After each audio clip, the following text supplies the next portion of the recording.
It's 6:01. We're going to go ahead and start our meeting. This meeting is being recorded. Let's go ahead and have Secretary please take roll. Commissioner Fuentes, Present. Commissioner Diaz, Commissioner Bray, Here. Commissioner Wagner, Commissioner Kreiner, Vice Chair Hardy, Here. Chair Vang. Here. Thank you. Next, we're going to do the Pledge of Allegiance. Everyone, please stand. Ready? Begin. I pledge allegiance to the flag of the United States of America and to the republic which stands one nation under God, indivisible, with liberty and justice for all. So I'll now read the procedures of the meeting. This meeting is being conducted in person and electronically. The public may participate in tonight's meeting by using the Zoom link provided on the Planning Commission agenda. Please note that all virtual participants will be on mute until they are called upon by the chair, at which point they will be unmuted. If you're a member of the public and would like to comment on an item, use the raise hand function on Zoom. And to avoid any confusion, please wait for the item you desire to comment on to be called by the chair before electronically raising your hand. For each matter considered by the commission, there will first be a staff presentation, followed by a presentation from the project applicant. Testimony from supporters of the project will then be taken, followed by testimony from those in opposition. The applicant will have the right to a final rebuttal presentation prior to closing the public hearing. In accordance with Section 13 of Article 2 of the Planning Commission Rules and Regulations governing length of public debate, all public testimony from those in support and in opposition of the project will be limited to 3 minutes per person. The 3 lights on the podium next to the microphone will indicate the amount of time remaining for the speaker. The green light will be turned on when the speaker begins. The yellow light will come on with a soft bell ring when 1 minute is remaining. The speaker should be completing the testimony by the time the red light comes on, with the final bell indicating time has expired. All in-person public testimony must be presented to the commission at the podium. Any testimony that references race, religion, ethnicity, economic status, national origin, or any other classification protected under state or federal law in a derogatory manner shall be deemed irrelevant and will not be considered by the commission in making its land use determinations. If you challenge these land use matters in court, you may be limited to raising only those issues you or someone else raised in oral or written testimony or before the close of the hearing. We will start today's meeting with the approval of the agenda. Are there any changes to the agenda?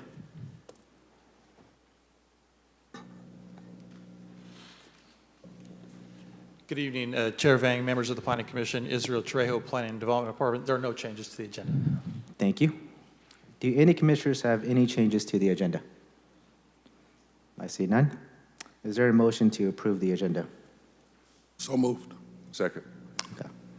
Let's go ahead and please take vote. Fuentes, Yes. Commissioner Bray, Yes. Commissioner Kreiner, Yes. Vice Chair Hardy, Yes. Chair Vang. Yes. Motion passes. Next, we have the consent calendar. Is there any motion to approve the consent calendar? So moved. Second. Okay. Let's go ahead and please take vote. Chair, I Yes. would take comment on the consent calendar as a whole before voting. So if you'll go out to the public for that. Okay. All right, let's go ahead and, before we go ahead and take these votes, do we have any comments by the public in regards to the consent calendar? Janice, do we have any on Zoom? No hands at this time. Okay. So we have the motion, standing motions. Let's go ahead and please take vote. Commissioner Fuentes, Yes. Commissioner Bray, Yes. Commissioner Kreiner, Yes. Vice Chair Hardy, Yes. Chair Vang. Yes, motion passes. Next, do we have any reports by commissioners? I see none. We'll go ahead and go to continued matters. This is item 221402. This is continued from August 17th, 2022. Can we please have a staff presentation?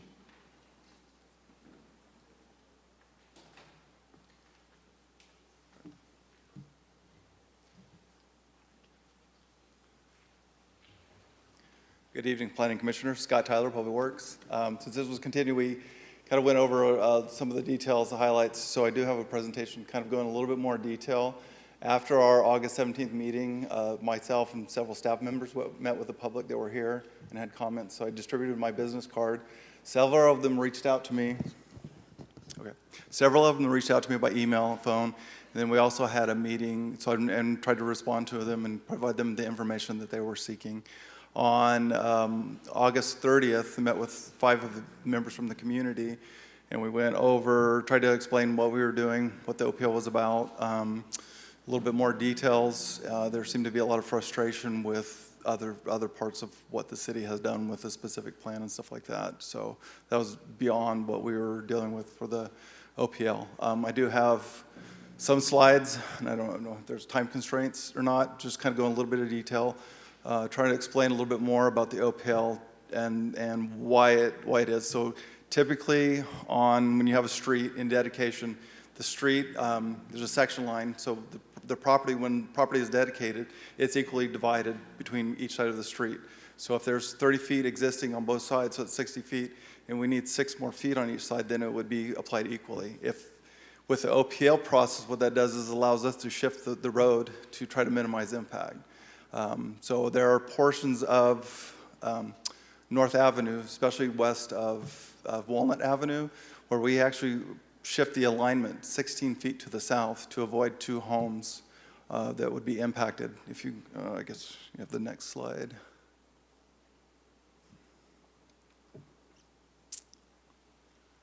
So this is the area in question. You can see that the homes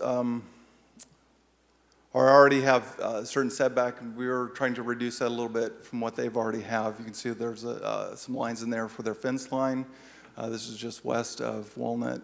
That we are shifting the road 16 feet. I have another detailed slide that shows a little bit more detail where we are shifting the road. This happens 1,200 feet west of Walnut and 1,000 feet east of Walnut, where we shift the road back to the center line alignment. So we are actually increasing their setbacks with this. So from 10 feet on the property on the east side of Hart Street to 12 feet because of a potential future widening for the intersection, and then from 15 feet to 25 feet with this change in the alignment. And this again would construct the road to 72 feet at some future date. Or if there's somebody that developed on the south side, they would know what they would need to dedicate on the south side of the road. I think most of the concern was between Elm and Martin Luther King Jr. Boulevard. So we went through and tried to identify some of the more of the impacts on North Avenue along here. There are currently 24 parcels on the north side of the street that are dedicated 30 feet of street right away. There are 2 parcels that have dedicated 42 feet, and 1 parcel is dedicated 54 feet. The majority of this, we are keeping the same alignment. The curb and gutter is already built, already constructed. There are 9 parcels on the south side, with 1 of them being in the county, that have dedicated 54 feet of street right-of-way. What we're proposing tonight would reduce that to 12 additional feet, or reduce it 12 feet, so from 54 feet to 42 feet. There are 14 parcels that have dedicated 30 feet of right-of-way from the section line through this section of the road. There was kind of some concern of like, what does that mean? What does that look like? So I zoomed in on a couple of parcels where the right-of-way was already dedicated, the additional 54 feet on the south side. So this 365 West North Avenue, 347 West North Avenue. I have a street view that shows the existing curb-to-curb width 64 feet, and what we were proposing would be 52 feet curb-to-curb. So just kind of giving you an idea of what that looks like. Look for a street in the area that was that wide, curb-to-curb. So this is Martin Luther King Jr. Boulevard, just north of Church Avenue. The curb width is 52 feet, curb-to-curb. And this has a center 2A left turn lane that we had talked about before in the previous commission meeting. Again, going back to what we had previous slide on the previous meeting, we showed the figure 5-3 from the specific Southwest Fresno specific plan, and it shows 52 feet curb to curb. So again, trying to show what this would look like in a real-world situation where people might be familiar with what the street looks like. So again, this is MLK Boulevard, 52 feet curb to curb. There was some comments or questions about accidents and traffic volumes. So I went to our traffic department, and they provided some numbers. So the section between Elm and MLK, there's roughly 7,000 vehicles a day that travel through there. And then west of Walnut, you're less than 2,000 vehicles a day. In the last 5 years, there have been 10 accidents on North Avenue between Elm and MLK. Again, these highlight some more of there's parcels that have already dedicated, and put what would happen with pushing that out, additional 12 feet. So instead of pushing closer, we would push that out for the parcels that have dedicated more at some time in the future, and then some of the setbacks from the proposed. The green line would be the proposed with the OPL. So you can see from this, one of the houses, the setback is 15 feet to 23 feet.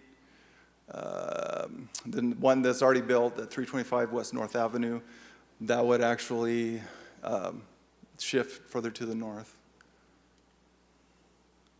And again, several other locations where the right-of-way is 54 feet of right-of-way has already been dedicated. You can see there is actually one parcel, 255 North or 255 West North Avenue, that has the building that appears to encroach over the property line. The 291 West North Avenue, the setback would be 20 feet. So there are some that are closer, some that are further. There are only 3, I believe, that are less than 20 feet. This is near Clara. That you can see that the 2 of the properties, they've already built their fence line to the 54 feet of dedication. But then those are the setbacks would be from the proposed right-of-way line. At some time in the future, if the city ever did have a project to widen in this area. Currently, we have a 5-year capital plan, and we do not have a project on our books to do anything with North Avenue in this area. This is one of the closer ones where we'd have 8 foot and 18 feet on 2 of the structures. One shows 10 feet. If we continued what's currently on the books for the 54 feet of dedication, these two parcels, both structures would be impacted and have to be removed with the current OPL. Oops. And then there's just a general overview of going to Elm Avenue, some of the businesses that are there, the additional dedication of right-of-way to, that there would be some impacts to those businesses as well.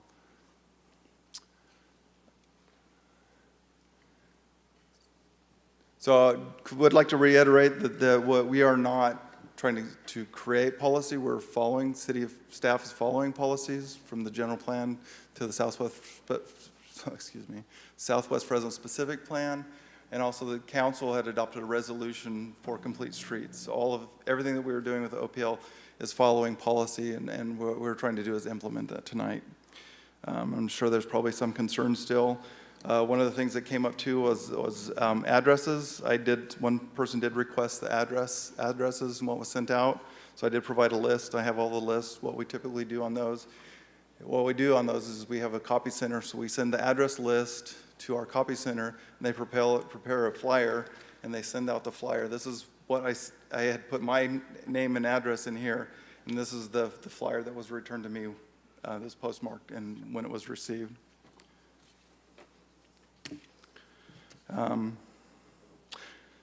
In summary, staff does recommend approval or recommendation to City Council. If there's any questions, I'm available to answer any questions. Thank you. So the question, I know at the last meeting, I went ahead and continued this, trying to encourage a lot of this conversation with the community. Mm-hmm. How many meetings did you actually have with the local residents? One meeting. Okay. Just one in-person meeting, or was it more like? It was one in-person meeting. Yeah. Okay. All right. Any questions from the commission? Yes, when you had that meeting with them, you showed them these plans of what the lines would look like. We had in our room, I had a PDF with all of them, when we tried to zoom into different areas to show them what this would look like. There What were was their some reaction? questions about what the 52 feet looks like with the two-way left turn lane. I didn't have that, so that was additional information that I presented tonight. What was their reaction? Not positive. Okay. I have a question. So with that one meeting, if that one meeting was not as successful as you would have liked based on the community input, was there any thought about having another meeting, either just to make sure that community's input matched? Just kind of go back, we have had several meetings over the years. We've tried to have several meetings over the years with the community in 2017, 2018, and last year as well, 2021. With very limited participation. And those we do the mailer, like what I talked about, that we send those out. We also put an ad in the paper as required. And so there's limited participation. From what we're proposing, there wasn't any suggestions for changes to what we're proposing. There's just most of what I understood is we don't want any of it. So, this stuff did come up about clean air and improving air quality and stuff like that. Thank you. Well, thank you. Appreciate it. Okay. I will now go out to the public. Are there any members of the public who wish to comment in favor? So this is for individuals who would like to speak in favor. Do we have any members of the public that are currently in the chambers that would like to speak in favor? Do we have any on Zoom, Janice? No hands at this time. All right. Let's go ahead and we'll open this to the public who would like to comment in opposition.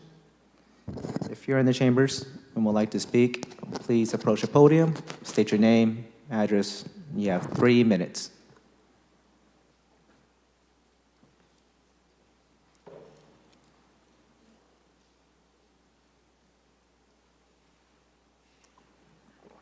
A question that I want to ask him is, he stated that he had a meeting.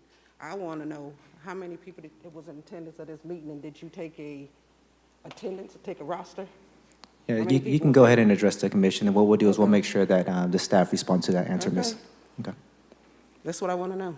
Okay. So your question is going to be how many people actually attended the meeting? Yeah, how many people attended this meeting, and did you get a roster of those people who attended? Okay. All right. Awesome. Great. I'll have, after everyone speaks, what I'll do is I'll make sure that staff addresses that question, okay? Yes, All thank right, you. thank you, Miss.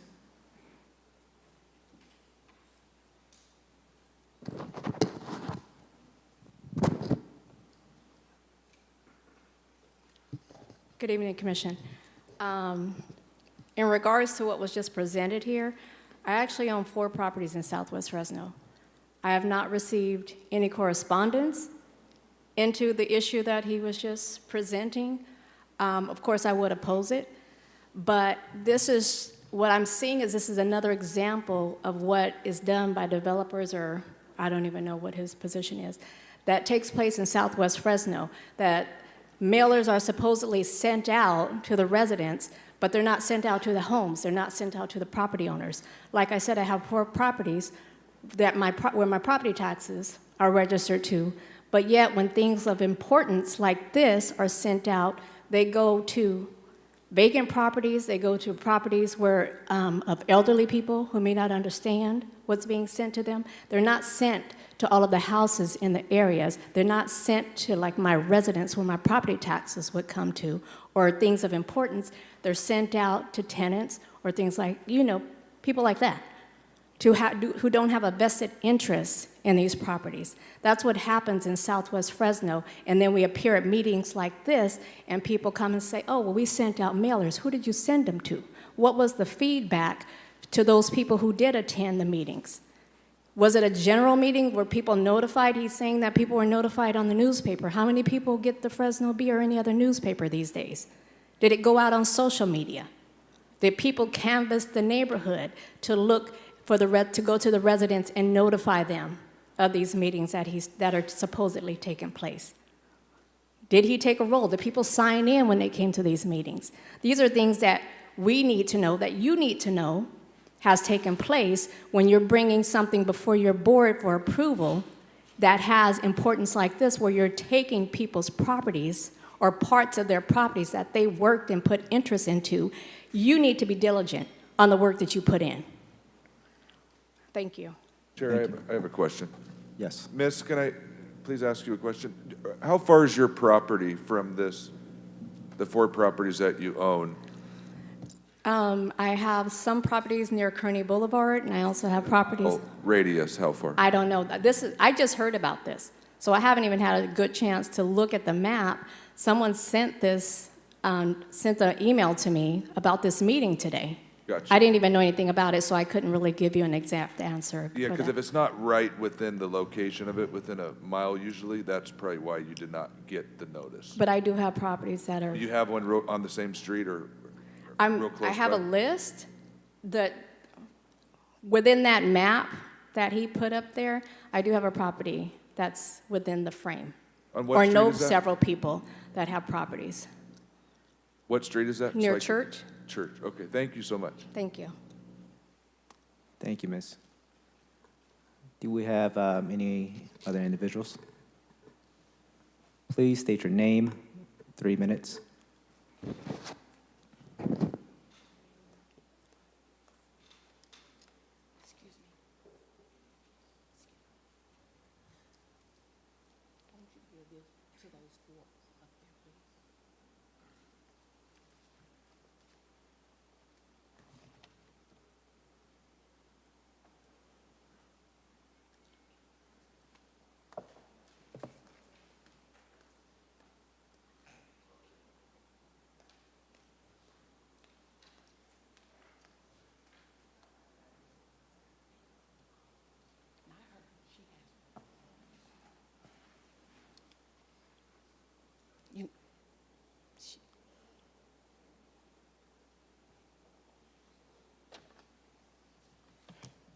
No, I have 3 minutes, so let's get started quick. This has to do with the Southwest Fresno specific plan. And I noticed the gentleman here was talking to the young lady back there and said how many miles it was. But this is the Southwest Fresno community plan. It's the whole entire Southwest Fresno. So it doesn't matter. Kearney is in this plan. So let's go to one. Let's get started. 1-7. So when you should look at the plan, related document added by and adopted by the city of Fresno. This book was done in 1969. And as you look at this 1969, it was adopted and it was amended several times, most recently in 2010. Let's go to let's get to the crux of it right now. Let's go to 1-10. Go to the third table. We're going all the way down to where you see Southwest Fresno, second to the last. Adults ages 19 plus who did not graduate from high school or received a GED. Southwest Fresno, 43.7%.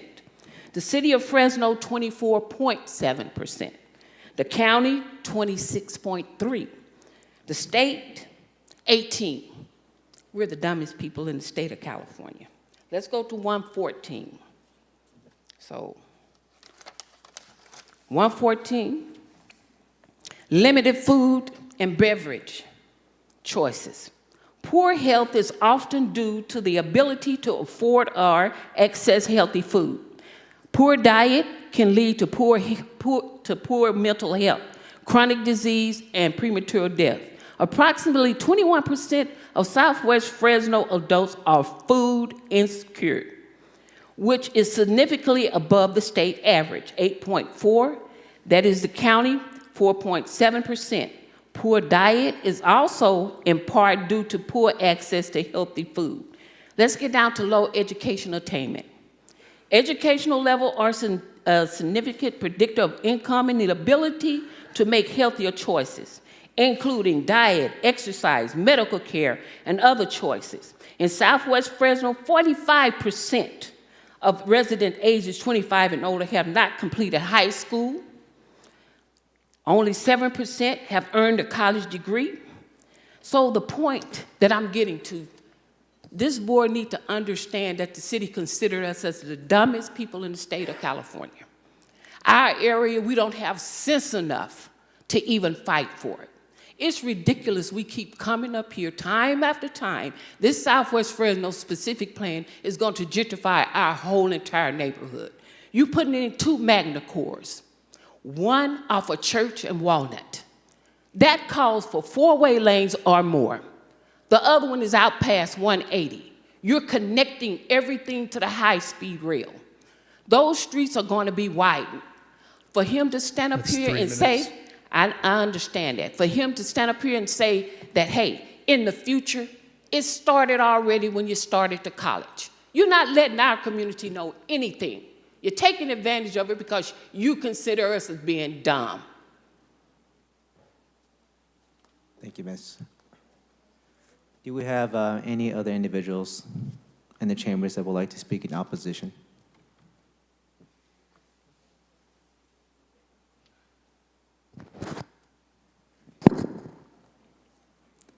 Please state your name and address, and you have 3 minutes, Miss.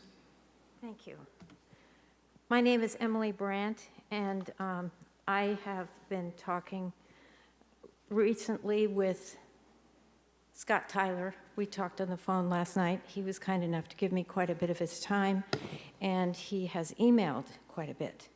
However, I am very disturbed this evening because I'm looking at these maps, which I didn't have access to until right now. I didn't know about them at all.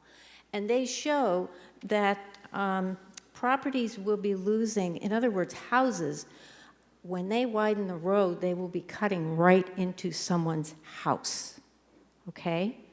Now, when I talked with him last night, he told me that they are going to move the center of the road depending upon whose property is larger, so that the taking of property will be on the side with the most unencumbered land. In other words, no buildings and so forth.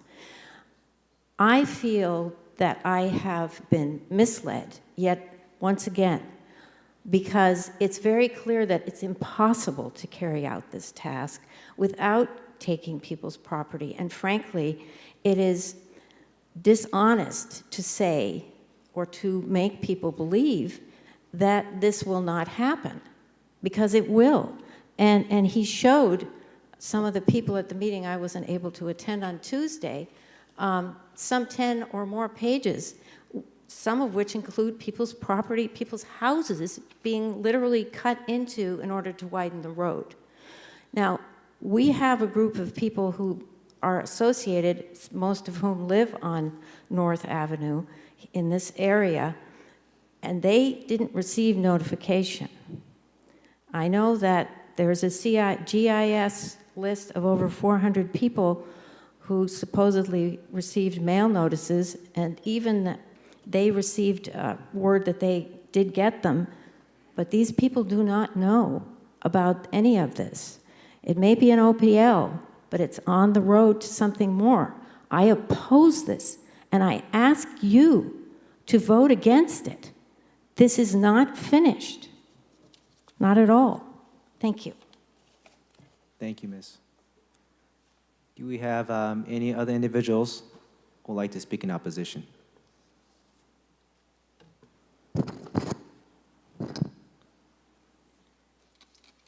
Please state your name, address, and you have 3 minutes, Miss. Yes, my name is Bobby.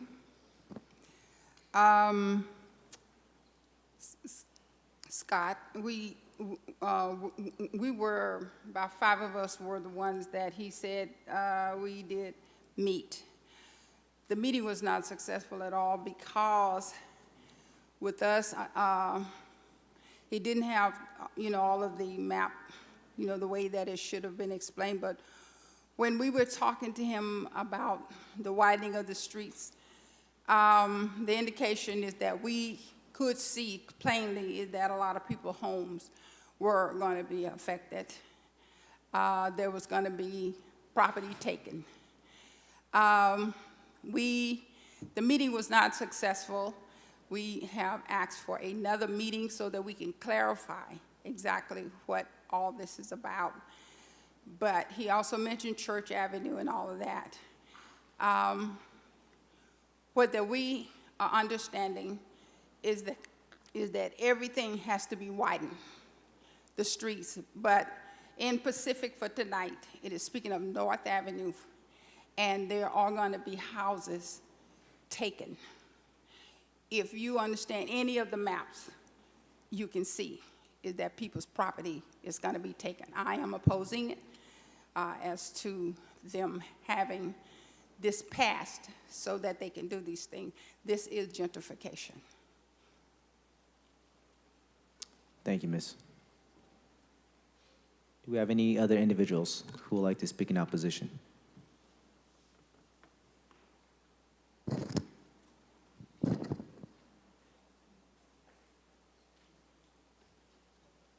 Please state your name, address, and you have 3 minutes, Miss. Lily Pancotti, address 2929 South Weller. I live in this community, and sitting here looking at some of you, and some of you look like you really don't care. You don't have nothing to do with it because you don't live in this area. I do. Me and my family. I raised my children there. For them to come and take something that you worked hard for, imagine that. You go home to your nice, lavish homes, and you happier, and somebody come and take what you worked for, tell you because your property is too big. I bought it because it was big. I bought it because I had children that played in the backyard. But you're going to come and you're going to take what I worked hard for.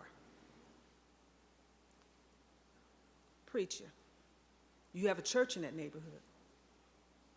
They're going to take that too. And it's sad that you would allow the stuff that you've seen to happen. It's like we're at your mercy. This is a down low, to me, it's down low slavery. You can do people of color in this 2022. Down low slavery, just gonna take it. But you know, God sits high and he looks low, and you will reap what you sow. Thank you, Miss.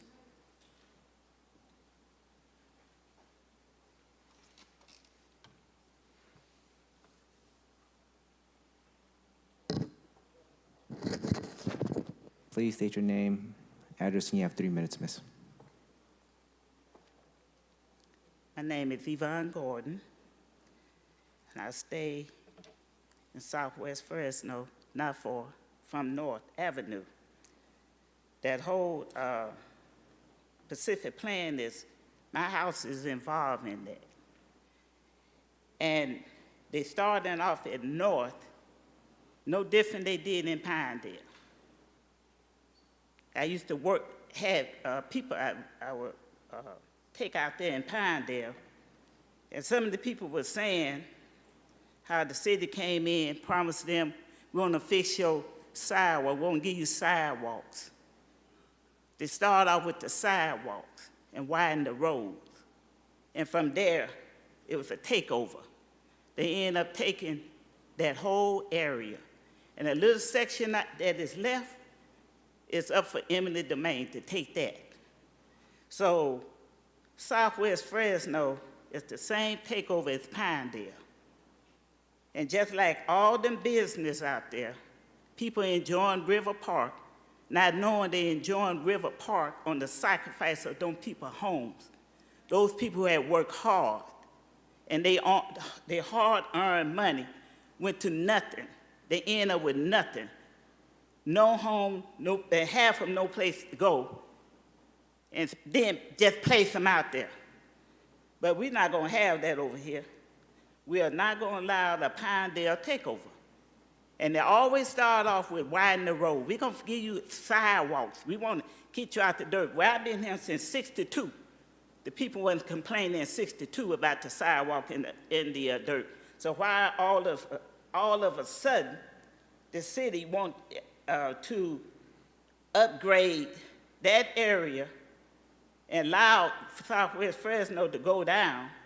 So now, well, we did it at River Park, so we can do it there. But no, we're not going to allow that to happen. We're not going to have a Pinedale takeover. I'm sorry. Not going to happen. Thank you, Miss.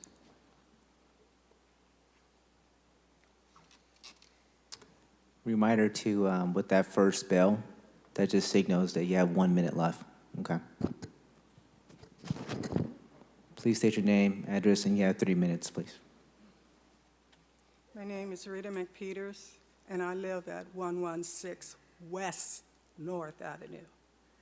When you guys bring in a widening of the road and make it bigger for people, more people, it's going to be worse because we have problems already. On North, you consider that as 99. Those people drive like they crazy, and I mean crazy. And you're going to put more lanes in? What are you going to do, kill us all? Because they don't even look or care about the residential people and their children on North Avenue. They drive so crazy, so bad, and it's bad. You need to come down there and see for yourself how they drive. And you planning on putting a four-way lane?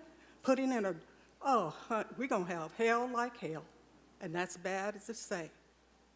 We got enough problems as it is, and we don't need no more lanes coming in on North.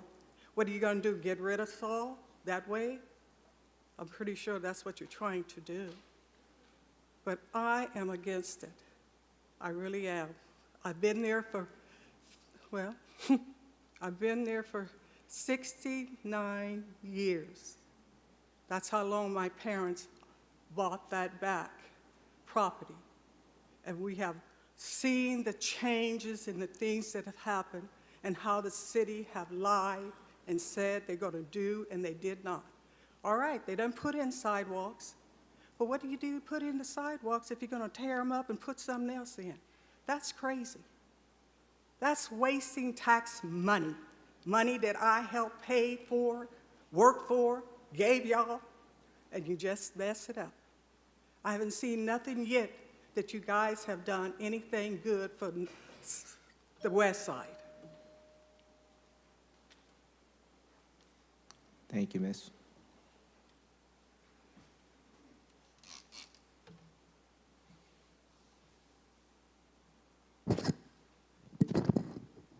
Please state your name, address, and you have 3 minutes, Miss. My name is Linda, and I live in Southwest Fresno. First of all, I would like to say I would like more time, but I know that's impossible because what I have to say will take more than 3 minutes. You can lay down and go to sleep at night when you go home. You don't have to worry about nobody coming to your home and taking part of your property. You don't have to worry about their appraisals coming out.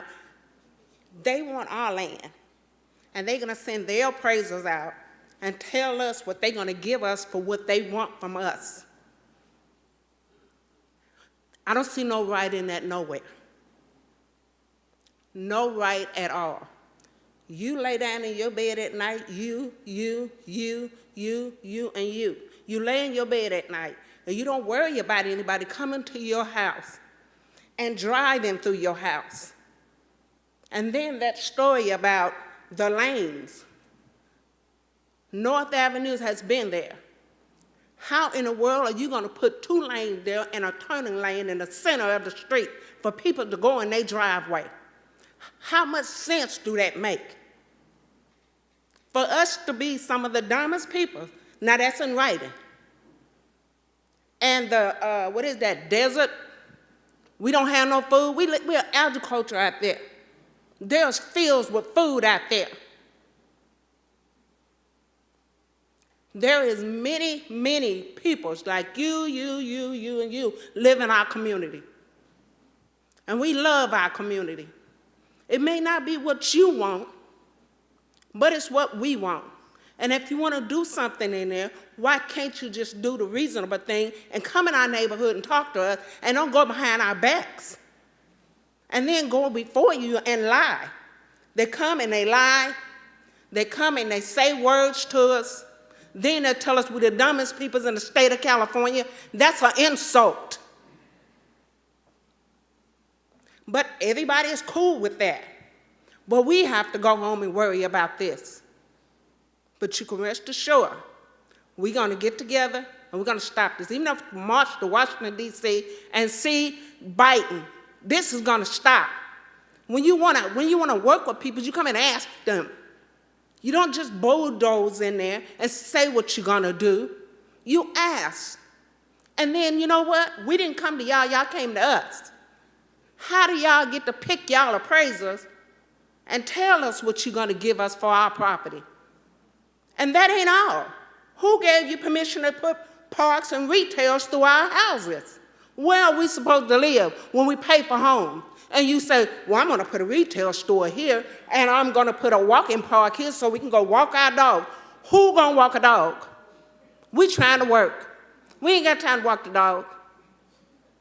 But y'all find time to come to our neighborhood and tell us what to do with it. You didn't ask.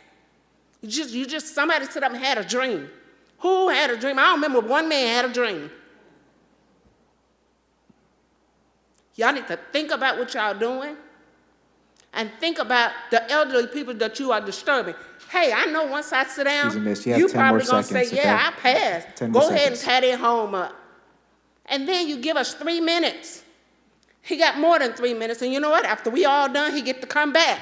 Where's right at in there? There is no right. This is our community. You're supposed to allow us more than 3 minutes. That's an insult. You're already slapping us in the face in black and white. All right, we're going to go ahead and move on to the next individual. We're going to stop this, okay? Appreciate you taking the time. Do we have any other individuals in the chambers who would like to speak in opposition? Do we have any individuals on Zoom? No hands at this time. All right. Let's go ahead and have staff.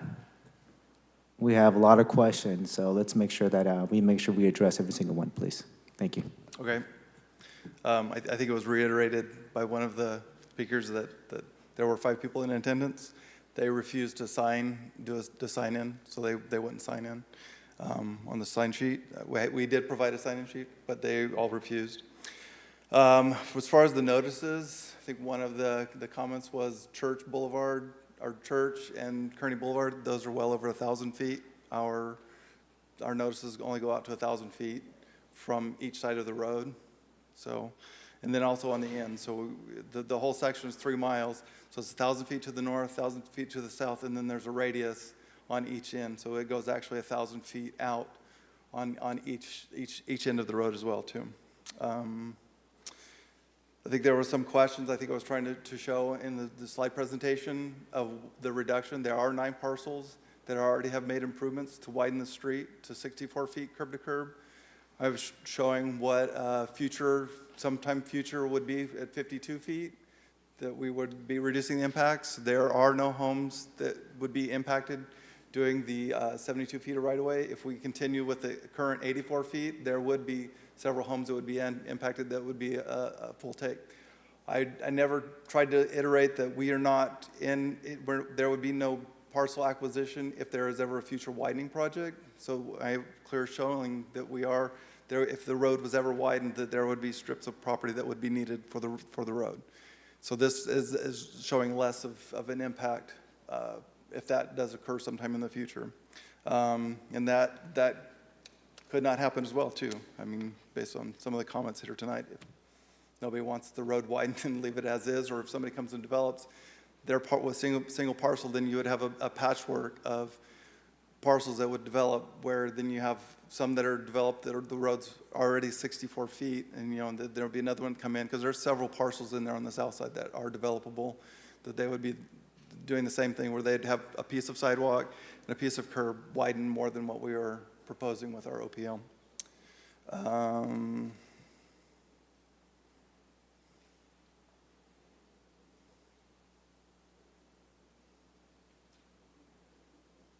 We did, on our meeting, I did go over the two-way left turn lane. Did show some other examples in the city where that does occur, where we have homes on each side of the road and a two-way left turn lane and one lane in each direction, that it's in a lot of places within the city. And I also showed that in the slide tonight in MLK, north of Church, that does have residents on one side of the street in that area that I showed the slide, that it does have people that will use the two-way left turn lane and wait for oncoming traffic and then to turn into their driveway. Yeah. So, I think that kind of addressed most of the comments that came up tonight. Again, the OPL's not coming in, taking anybody's property. We're not proposing to take anybody's house. This shows where a future right-of-way would be if the road is ever widened. There's no process right now to go in and take people's properties. That's not on the table tonight. And in our capital project plan, there's no projects in the works within our five-year plan. If that stuff that comes up, I've reiterated last time, that we've done the OPL processes before in other areas of Fresno. One would be the Veterans Boulevard interchange. That was done in the 80s. And the freeway, that interchange project's now coming to fruition right now. It's being constructed. So you can see that there's a long time frame for that to come in. So this is more for anybody that's coming in to develop. So if other people come in and develop, especially between Elm and Walnut, they're not building a road that then we're throwing that away in the future, where it might have to be ripped out and replaced in the future. So trying to again minimize somebody putting in something that will not be used in the future too as well. All right, do we have any questions from the commission? Yes, and I think you addressed these already, but just to be very clear, so the OPL is not proposing 4 lanes, correct? It's No, proposing it's only 2 lanes. 2 lanes. It's proposing 2 can lanes we- with a center turn I lane. don't know if we could bring up the slide again real quick.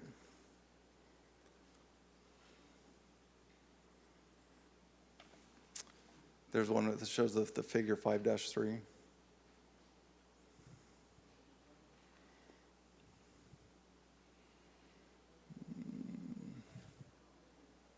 Nope, that's not it.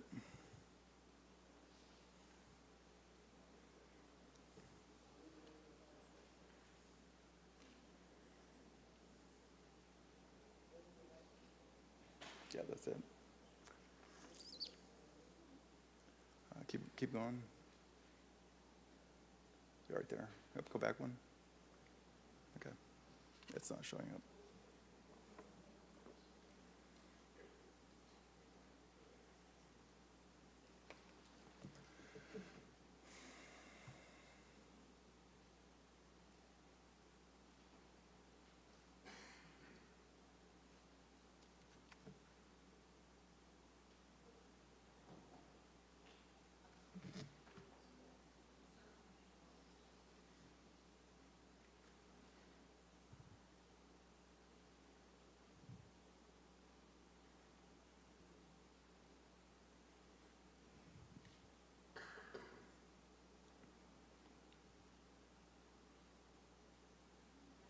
So the cross-section shows, I hope they bring this up, it shows 52 feet curb to curb. So the figure shows 6-foot bike lane, a 3-foot buffer, 11-foot travel lane each direction. So that's one travel lane in each direction. That could be in an interim. If the bike lanes didn't go in, it could be for parking as well. So the numbers add up to 52 feet curb to curb. And that is not 4 lanes. Is one travel lane in each direction. Excuse me. And a 2-way left Can turn we lane. please, within the chambers, let's please be respectful of the person speaking at the podium, please? Go ahead. So, and then I wanted to demonstrate this in other location in Fresno, close to this area, as MLK Junior Boulevard, north of Church Avenue. It is 52 feet curb to curb, and has a 2-way left turn lane and parking on both sides, and 1 lane, travel lane each direction. Okay, so this is so 2 travel lanes, 1 turn lane in the center, and the bike lanes. And Or parking, yeah. Or parking. It could be for parking. And yeah. this proposal is in line with the Complete Streets, which has been, you said, adopted by the city council? Yes. That was by resolution 2019-205 on October 11th, 2019. And then my Second question, which again, I think you addressed, but just to clarify again. So the proposed OPL, would it or would it not take existing houses if development were to expand out as far as it could? Not, right, with what we have proposed tonight, there would be no full takes for somebody's home. It would, if there was ever a widening project in the future to connect, there would be an acquisition process for strips of land at that time. And that's a normal occurrence within the city of Fresno. Anytime we have a widening project, there are areas in the city of Fresno that may have widened and there's gaps that haven't been filled. You know, like Ashland's probably a good example of some of those recent ones, where somebody's developed. Well, there's certain parcels that will never develop, and so then you might have those areas where the sidewalk doesn't connect, or the bike lanes, parking, so the street's incomplete. And so there would be a project, and those projects come up to complete those portions of the street that weren't done. Thank you. All right. All right, do we have any questions, any other questions from the commission? I do have a question. Sir, one of the biggest concerns that I'm hearing from community is a concern that has historically hit a lot of residents in Southwest Fresno, even before this generation. And that is a concern over gentrification that we have seen happen systemically across the scope of this nation. And today, in front of us, with your back to them, the greatest concern is whether or not homes are going to be threatened by a decision that is made tonight based on your presentation. Are you comfortable with saying to this community, as well as to us, that homes are not going to be taken based off of the decision that is made tonight? Yes, I would. Yeah. There are, I think on the map, there are several of what I showed are businesses. Those may be affected, but those can be adjusted based on what is needed. For one of them is at MLK and MLK and North Avenue. There's a market there, so the property line would be right at near the building. So that could potentially not be a full take, but that's a business, not a home. But that would be set, right now the way it's set is for a bus stop, and I'm not, sometimes facts says we don't need a bus stop in this place, so then that condition is eliminated, so then that right away would actually be pushed out. Thank you. Okay. Appreciate it. All right, I'm going to go ahead and make a comment and motion all in one. First, I want to say I am very sympathetic for the community, especially in Southwest Fresno. I get, part of me, whenever you guys come up here and you address us, you have to understand that many of us, we come from different backgrounds. I'm the youngest out of 7 kids, right? My parents are Hmong. So I grew up on First and McKinley, went to McLean High, my favorite high school, favorite school of all time, right? And I think it's important for people to understand that it's like in order for you to try to make this change for your community itself, like you need to participate too, right? And to me, I think the biggest issue in this whole situation is a lack of communication between whether it's the city staff and the community itself, okay? With that being said, okay, I'm gonna go ahead and make a motion to deny staff's recommendation. And I second. Let's go ahead and please take vote. Commissioner Fuentes? No. Commissioner Bray? No. Commissioner Kreiner? Denied. Vice Chair Hardy? No. Chair Vang? Yes. So motion fails. Do we have another motion on the table or any other comments?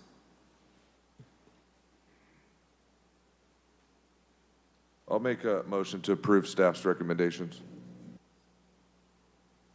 We have a motion made by Commissioner Hardy. Do we have a second? I'll second. We have a second by Commissioner Bray. Please take vote. Commissioner Fuentes? Yes. Commissioner Bray? Yes. Commissioner Kreiner? Absolutely no. Vice Chair Hardy? Yes. Chair Vang, No. Motion passes.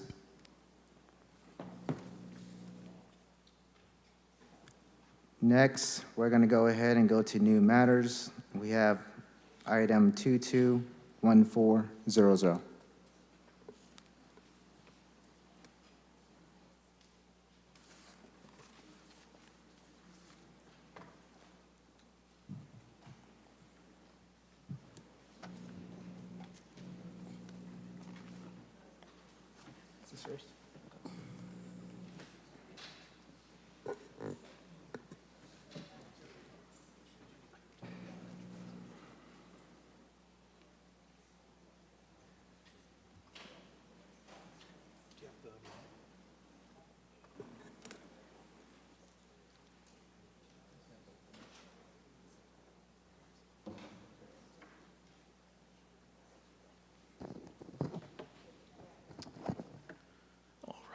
Good evening, Chair Vang, Commissioners. Chris Lang from the Planning and Development Department. For your consideration tonight is Plan Amendment and Rezone Application Number P19-05950 and the related environmental assessment. Submitted by Dirk Pushel on behalf of David Fansler, the application pertains to the property located on the southwest corner of North San Pablo and West Nees Avenues. Approximately 1.73 acres of property. As you can see, it's just to the left, or just to the west of North Blackstone Avenue. Here, you can see that the subject property is planned for high-density residential uses. So properties to the north and west are planned for medium high-density residential, and property to the east is planned for regional commercial. Here, an aerial of the property, you can see that it is an infill lot that is predominantly surrounded by built-out uses. Again, to the north and west, you have multifamily residential as well as property to the south, and then also to the east, you have the Villaggio Shopping Center, and then slightly further east to that, you have the River Park area. Plan amendment application proposes to amend the high-density residential planned land use to the regional mixed-use planned land use.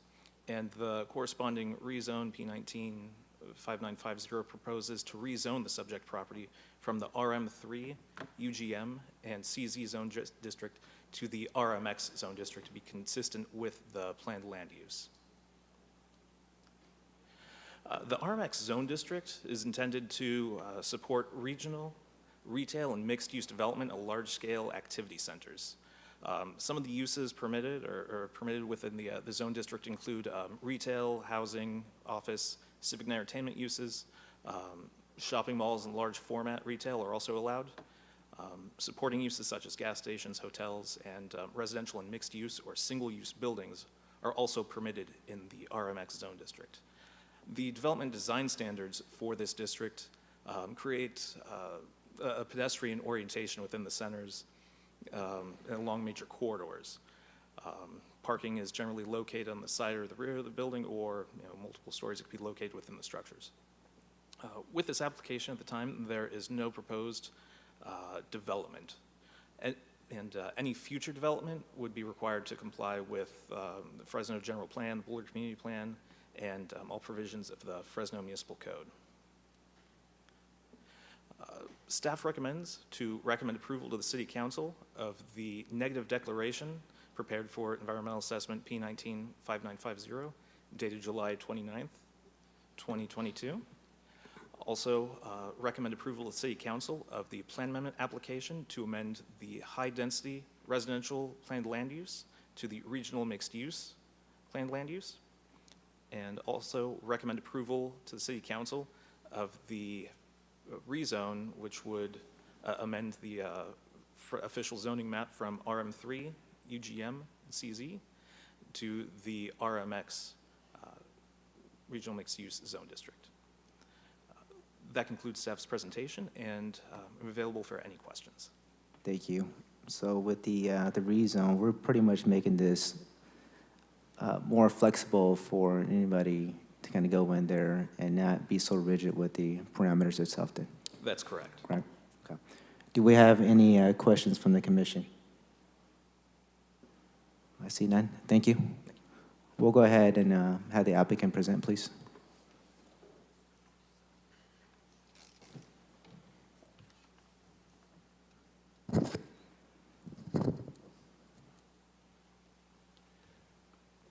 Good evening, Mr. Chairman, members of the Planning Commission. My name is Dirk Pushel, and my business address is 923 Van Ness here in Fresno. With me this evening is Mr. Fansler and his wife. We thank staff for their analysis of this infill project.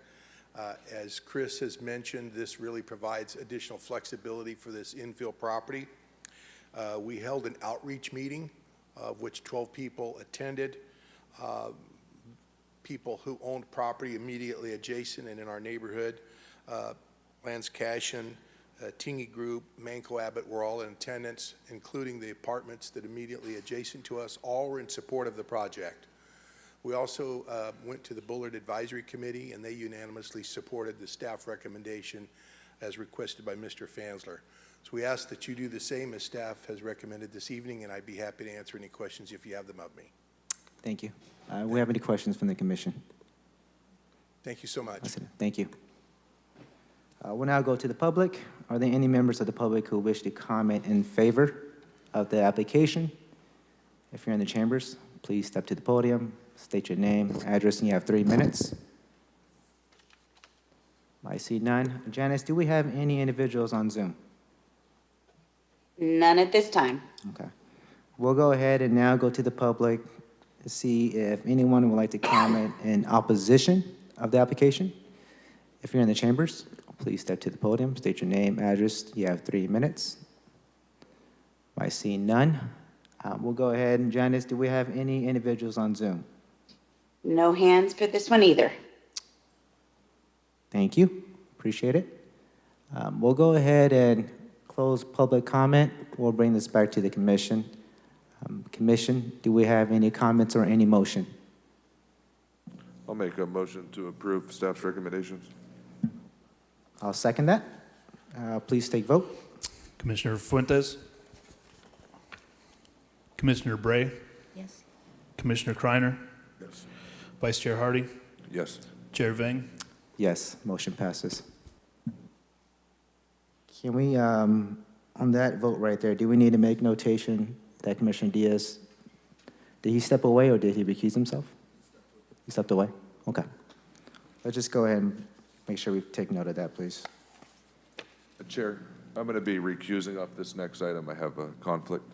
All right, thank you. Thank you, everybody. Chair, with that recusal, you'll lose quorum in the room. So the recommendation is you could take a quick recess. Okay, let's go ahead and do that. Let's go ahead and take a break. It's currently 7:04. Let's go ahead and resume the meeting at 7:10, please.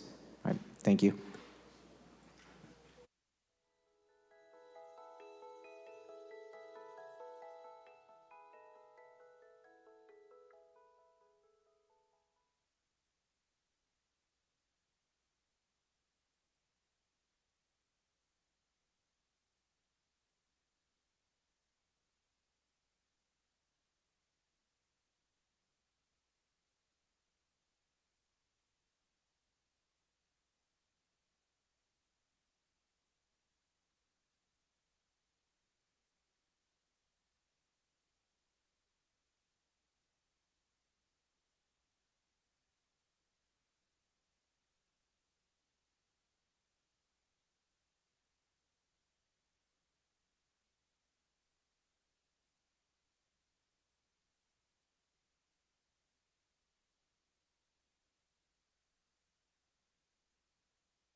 And it's 7:11. Let's go ahead and resume the meeting. Thank you, everyone, for your patience. Janice, are we back online? We are. All right, thank you so much. We're going to review the next item on the agenda. Do we have any commissioners who need to recuse themselves? Thank you, Chair. I will be recusing off this item. All right, thank you very much.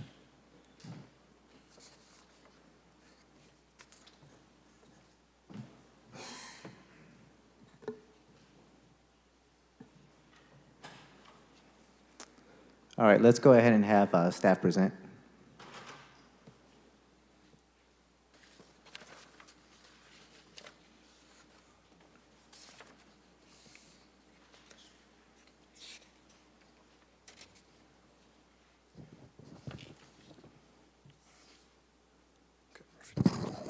Okay. Good evening, Chair and Commissioners.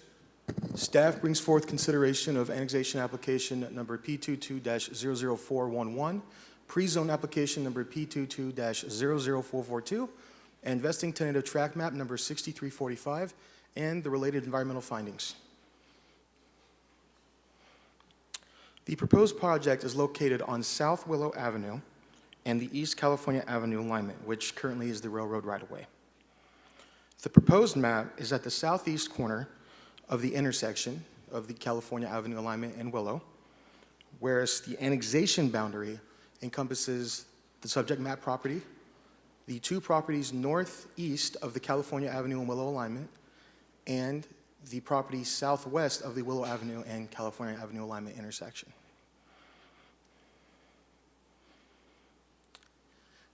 The proposed map property is a vacant site generally surrounded by single-family residential neighborhoods with a mix of multifamily and rural residential uses. Fresno Pacific North University is located to the northeast, and a public middle school located to the south, just south of Church. Adjacent east of the proposed map property is a recently approved single-family development with 200 single-family lots.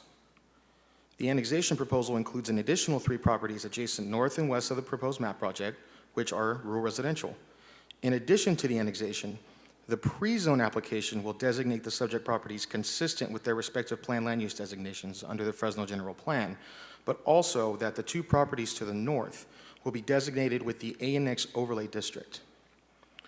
The Amx Overlay District, which also is known as the Annexed Rural Residential Transitional Overlay District, allows rural residential use of properties upon annexation to the city, so long as the use had been lawfully allowed by the county at the time immediately preceding the annexation. The proposed tract map will comprise of 199 lots on approximately 36.75 acres with a density of 5.42 dwelling units per acre, which is consistent with the current plan land use of between 5 and 12 dwelling units per acre, the medium density plan land use. The average lot size for the map is, or the average lot size for all lots within the subdivision is 5,370 square feet. There is a required 15-foot landscape setback pursuant to the Roosevelt Community Plan, as well as a neighborhood park, which will be approximately 2 acres at the northwest corner of the subdivision, and a planned 36-foot trail, which will extend east and connect to the approved trail as part of the subdivision to the east that was approved, as well as connection to South Willow Avenue and the park itself. The southwest corner has a well site that will be dedicated to the city, and there are 2 other, as if you can see the blue, small blue squares, easements for FMF city drainage. And then District 5, the Council District 5 Project Review Committee recommended approval of the project, 4 votes to 0. The project outside of its limits, the map project is outside of its limits, will also be required to install a traffic signal with a protected left turn phasing prior to issuance of building permits at East Church and South Willow Avenues, as well as a hawk beacon at East Church and South Helm Avenues prior to occupancy of any building permits. And to kind of touch on that, a hawk beacon is known as a high-intensity activated crosswalk beacon or a pedestrian hybrid beacon. It's a traffic control device used to stop road traffic and allow pedestrians to cross safely.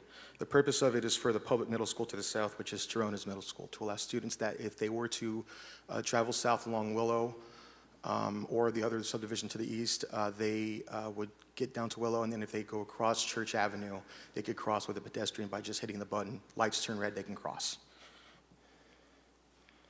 And when possible, I like to show what the subdivision looks like in existing conditions. I tried to zoom in as much as I could, so this is what it would look like with the park and the trail to the north.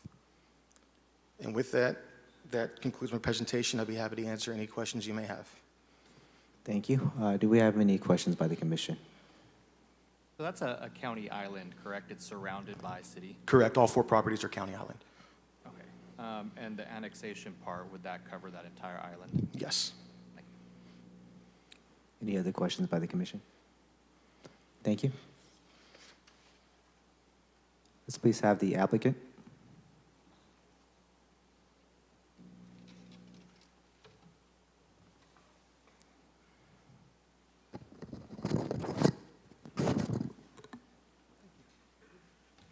Good evening, Planning Commission. My name is Ernie Escobedo. I live at 2358 Renwood Avenue in Clovis. I am here to represent the applicant regarding this project. We do think it's a really good project. I think there's a few things that we just want to point out as you consider this project. We worked very closely with the city staff, so we're very much thankful working in collaboration with them, coming up with ideas that we think is the best product that the city can be proud of.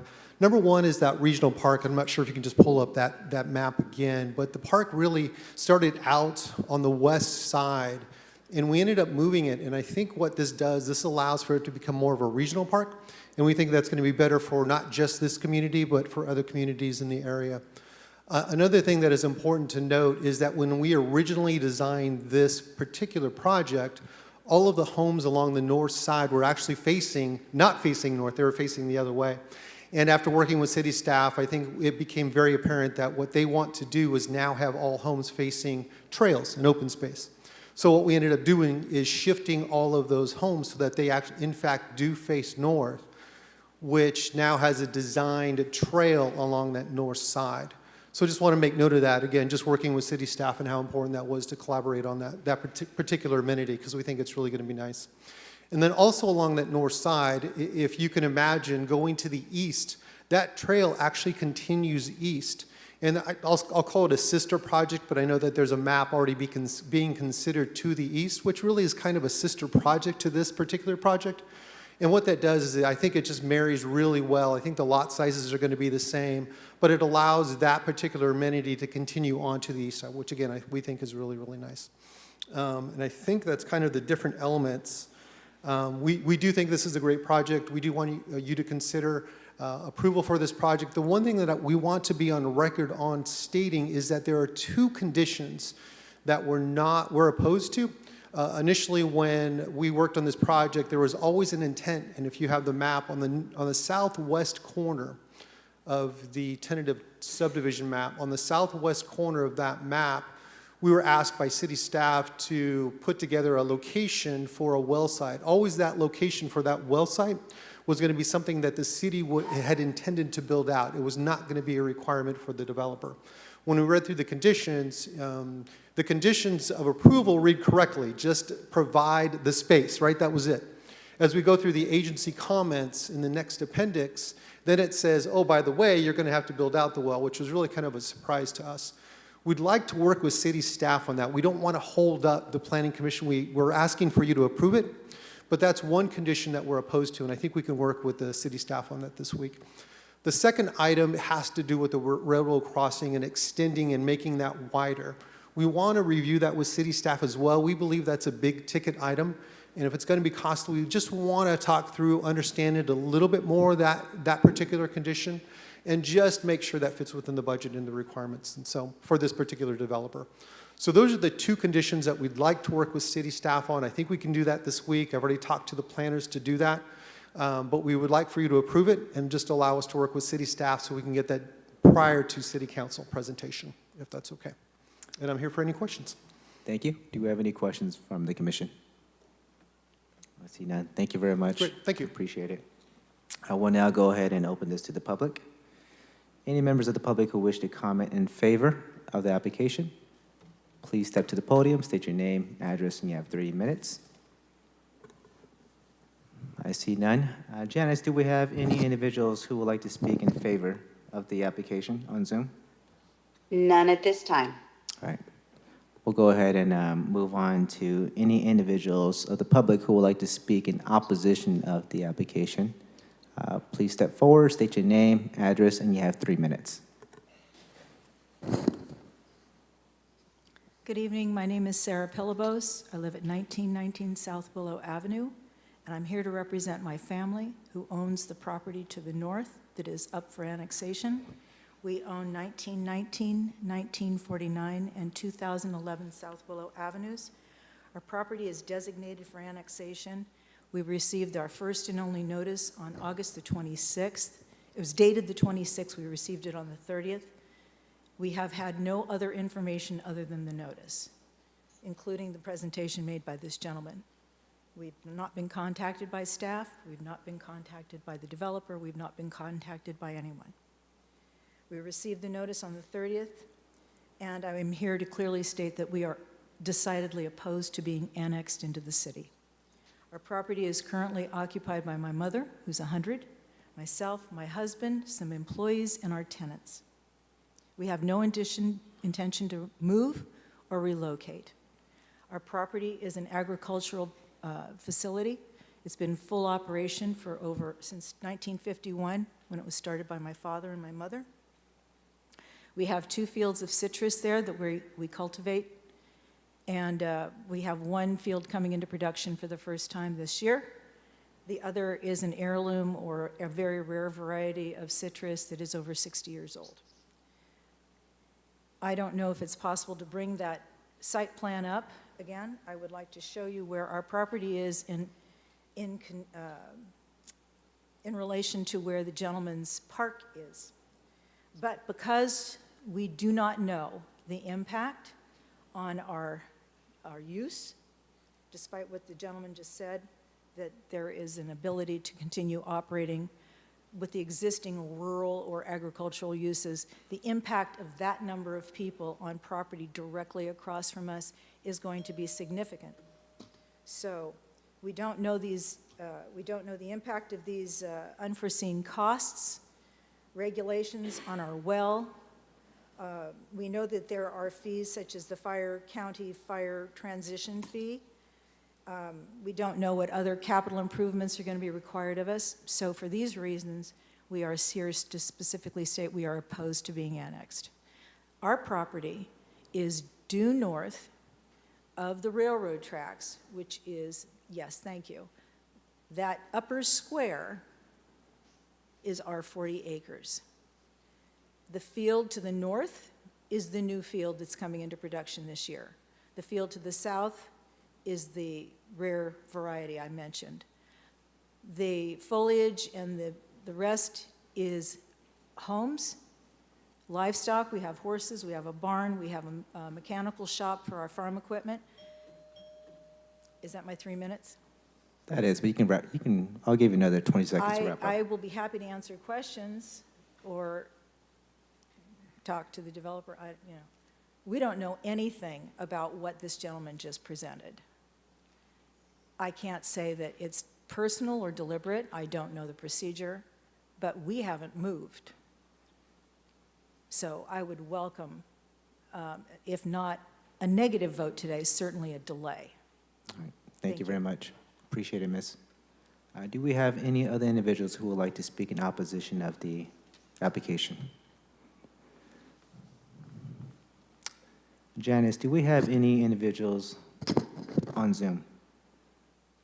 None at this time. All right, thank you very much. We'll go ahead and close public comment. Will the applicant please step forward and answer the questions that was brought up by Ms. Sarah? Absolutely. Yeah, there's a couple of things. I know that we had worked with city staff to make sure that everyone was notified properly of the annexation that was taking place. As a matter of fact, we went back and forth with not only city staff, but with LAFCO to ensure that this kind of met all requirements. As you can understand, this is an island.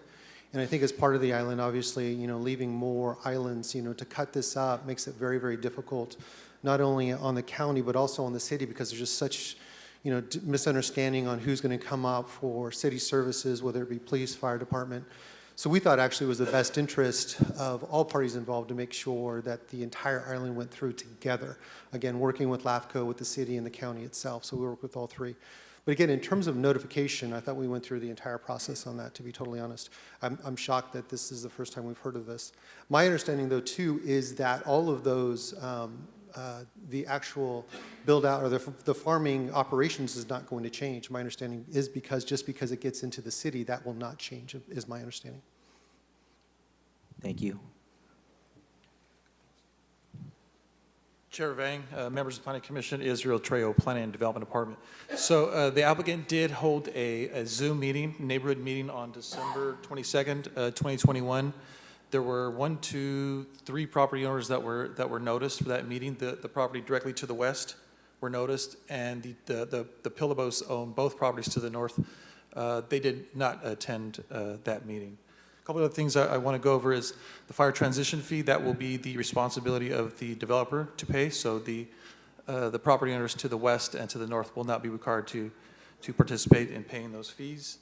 Additionally, a condition of this subject tract map is a right to farm covenant. So when and if this map records a covenant which notifies future property owners that there are farming operations nearby and that they're on notice that there are farming operations nearby their site. So right to farm covenant is a requirement of this tract map. Additionally, the boundary of this annexation was reviewed with LAFCO as well as the county, and the recommendation was to include all of these, the entire island. Thank you. Thank you very much. Do we have any questions or comments by the commission? I have a question, Israel. If this is annexed into the city and the Pillabos family's wells have to be deepened because there's more houses around them, will they be able to do that, or are they not able to, and they would then have to hook up to city water? So there are existing, there's an existing water main in front of their property. So as long as, so their main, or their water well, they can keep that. If that goes dry, they'll be required to connect to the existing water main. And so then they'd have to irrigate their crops with city water? I would ask Commissioner if Kevin Gray from the Public Utilities Department could address the commission on that point.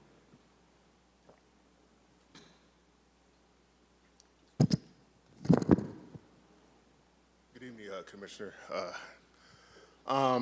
Kevin Gray with DPU. I had a couple of questions that I want to answer. First, Israel is correct. There is a water main that's running down Willow. However, the wells that you will have are actually the tenant or the resident owner. You're not, there's no mandatory water connection program. So we're not going to make you or force you to abandon or destroy your well. However, if your well does go dry, instead of re-drilling that well or making it deeper or increasing the casing, we'll have you connect to city water. And so then they would have to irrigate with city water. Right now, since Can they do that? Actually, since their parcel is 40 acres, we have a well agreement for irrigation wells that's within the city, and so they just signed an agreement with the city stating that they're going to keep their ag well, because it's substantial. They have all this acres. They have like crops that are coming in as well. However, we may put a meter on that well. And they would get charged a fraction of what we charge for potable water. So if their ag well goes dry, right, then would they have to So irrigate? the ag well, it's the ag well so they can deepen the ag well. Okay. Yeah. But then they would have to pay the city to irrigate their crops. Right, because if they're connected to city water, if they're connected to, and if they have their ag well at the same time, they will have to pay, I think, it's per the master fee schedule, but it's a small percentage of the actual potable rate to run a ag well. And so, per gallon. like now, I live in the city now, but I did live in the country, so I'm a little familiar with this. So now, we can only water 2 days a week. And then I've heard rumors that if this current drought continues, we could be cut back even farther. Could you cut them back from irrigating their crops? If they're on potable water, from the city, yeah, I guess, yeah. But however, you know, we're looking at an ag well. I don't know how deep your ag well is, ma'am. We have one well, Uh-huh. and it's 350 feet. And you're putting a well site not far from. Yeah, right, probably like a half a mile from your site. Doesn't matter. Right. Yeah, How deep's that well gonna be? that's gonna be around, 900 to 1,000. So we're gonna be drilling at a different part of that to make sure. Chair, he needs to speak into the microphone and address the commission. We're going to be pumping from a different area of the aquifer than they're pumping. Our well site's going to be 900 to 1,100 feet deep. Hers is around 300 feet deep. So currently, that would really propose an issue with our well being deeper than theirs, because they still have the same portion of the aquifer, and we're going deeper than theirs. So currently, that's not an issue. I mean, if they were to get a 2-inch water service and were to connect to the city water, that'd be around around 20 grand to do that. Half of that's water capacity fee and whatnot. The other part is service and frontage. It's a large parcel. You got an opportunity to connect along Willow, and so you get charged $6.50 per linear foot. Now, if they were to go to sewer, that'd be half that, which is $10,000 to connect. And once again, it's based off the parcel is pretty large. It's substantially large, so that's why their fees are substantial because of the parcel. Okay. And I can go through and look at the ag well and the ag well agreement and get back to you or get back to the customer for that. I can give her my card or whatnot and see how we can approach that. Okay, thank you. Appreciate that. Right, do we have any comments by the commission or a motion? Oh, I'll make a motion. As I said, I lived out in the country and moved right before all the wells started going dry, but that was a fear of mine. And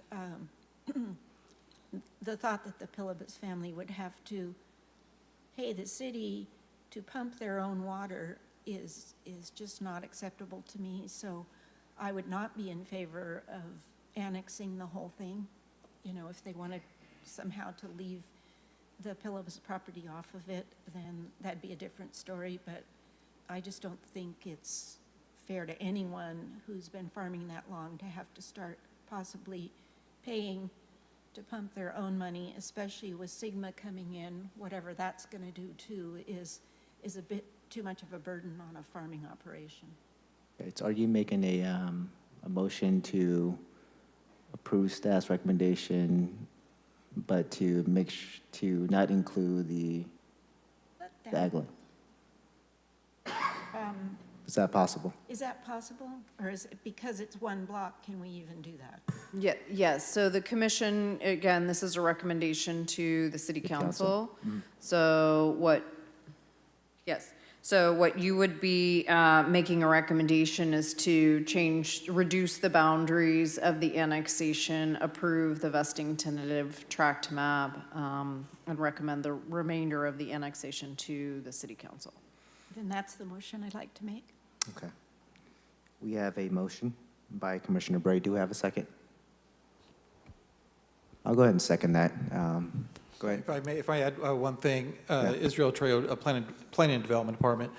I'd like to ask the applicant to see if he'd be okay with maybe potentially continuing this to the next Planning Commission hearing so we can get some of these issues resolved. I don't want to see any hiccups if this project goes to Planning Commission or LAFCO and they don't agree with the boundary, the annexation boundary. That's fine. So we have a motion on the table. do we need to vote on this, or should we go ahead and? You can vote on the motion, or you can choose to continue. I believe Mr. Escobedo is saying no move. Okay, so go ahead and vote on the motion. It'll move on to City Council. However, Can I just change my motion to continue? However, what we can do is to ensure that there's an opportunity between Planning Commission and City Council for Ms. Pillabose to meet with city staff and for staff to work with the developer as well. So you can amend your motion if your seconder agrees. You can change your motion.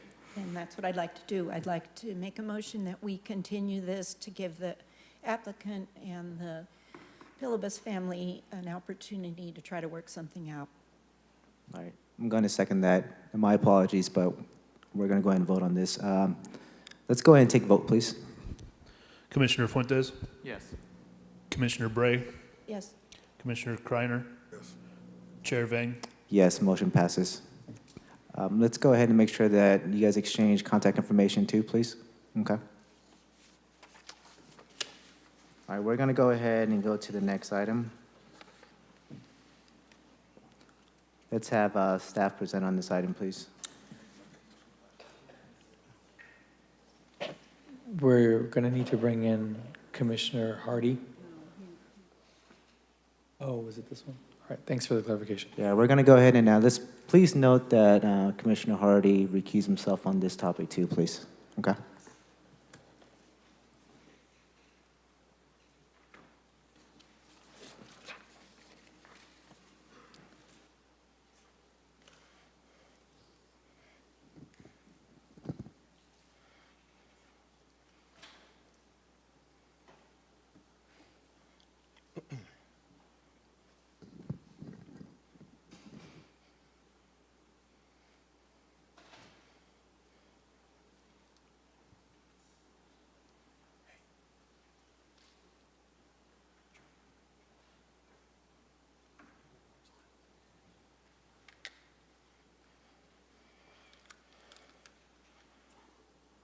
No, it's fine. This wasn't on. This wasn't on. This wasn't on.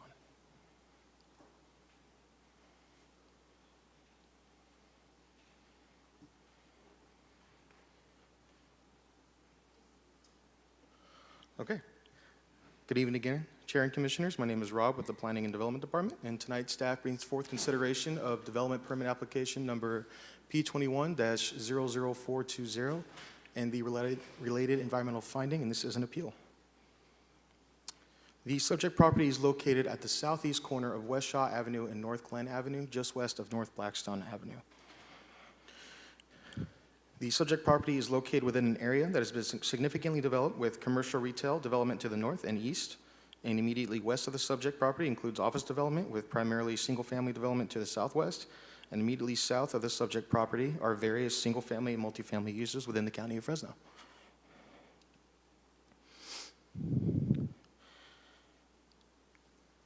The proposed mixed-use development will comprise of 123 dwelling units on approximately 2.25 acres to include a 5-story mixed-use affordable housing building, of which 19 of those units are ground floor live-work units.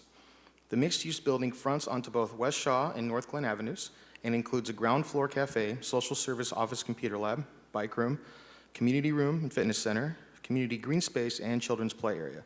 The 5th story along North Glen Avenue will include a communal roof deck and green amenities area. Senate Bill 330, otherwise known as the Housing Crisis Act of 2019, was signed by Governor Newsom on October 9th, 2019, effective on January 1st, 2020. Then, in September of 2021, Newsom signed SB 8, which provided revisions to SB 330, including the extension of the operation of both of these Senate bills to be effective until January 1st, 2030. The intent of both Senate Bill 330 and 8 are to suspend restrictions on development of new housing development projects and significantly increase the approval and construction of new housing development projects for all economic segments of California's communities in a meaningfully and effective way. The intent is also to curb local government capabilities to deny or render infeasible new housing development projects SB 330 and SB 8 intend to guide development away from prime agricultural lands and encourage infill development within existing urban areas. If a local agency denies a housing development project, written findings must be made consistent with the stipulations of SB 330 and SB 8, which have been provided at the end of the staff report. The TOD Height and Density Bonus Development Code section applies to projects that include all three of the following. One, the project is located entirely within an MX district or a CMS district. In this case, the project is located in the CMX district. Two, the project is within 500 feet of an existing or planned bus rapid transit route or a station with an enhanced transit service. In this case, the project is approximately 280 feet from the nearest Blackstone Avenue BRT station to the east, and a proposed bus station directly in front of the project on Shaw Avenue, which Shaw Avenue has a 15-minute or less frequency service not provided by the majority of other transit routes in Fresno, classifying it as an enhanced transit service route. And three, the project provides one of the following benefits, either a public plaza, public art, or 90% or greater building frontage along the street with a BRT or enhanced transit service route. And as previously stated, the building is at 90% or greater along Shaw Avenue, which is classified as an enhanced transit service route. With compliance with all three requirements, the project allows for up to a 25% bonus to increased height, and the maximum height requirement in the CMX zone district is 60 feet. With a 25% bonus, you get up to 75 feet in height, and the proposed project at 70 foot 6 inches at peak height of the building, which complies with the requirements of the height bonus. And the density is allowed to be increased up to an additional 100%. The CMX zone district allows for a maximum of 30 dwelling units per acre. At this, with a 100% increase, it would increase to up to 60 units per acre, and the 123 units on 2.25 acres of property would result in a density of 54.67 dwelling units per acre, which would comply.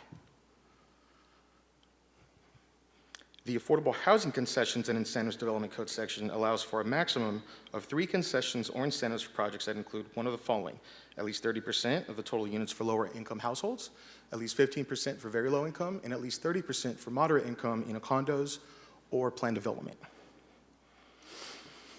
The project proposes 100% of the total units for lower income households, allowing for up to 3 concessions or incentives for the project.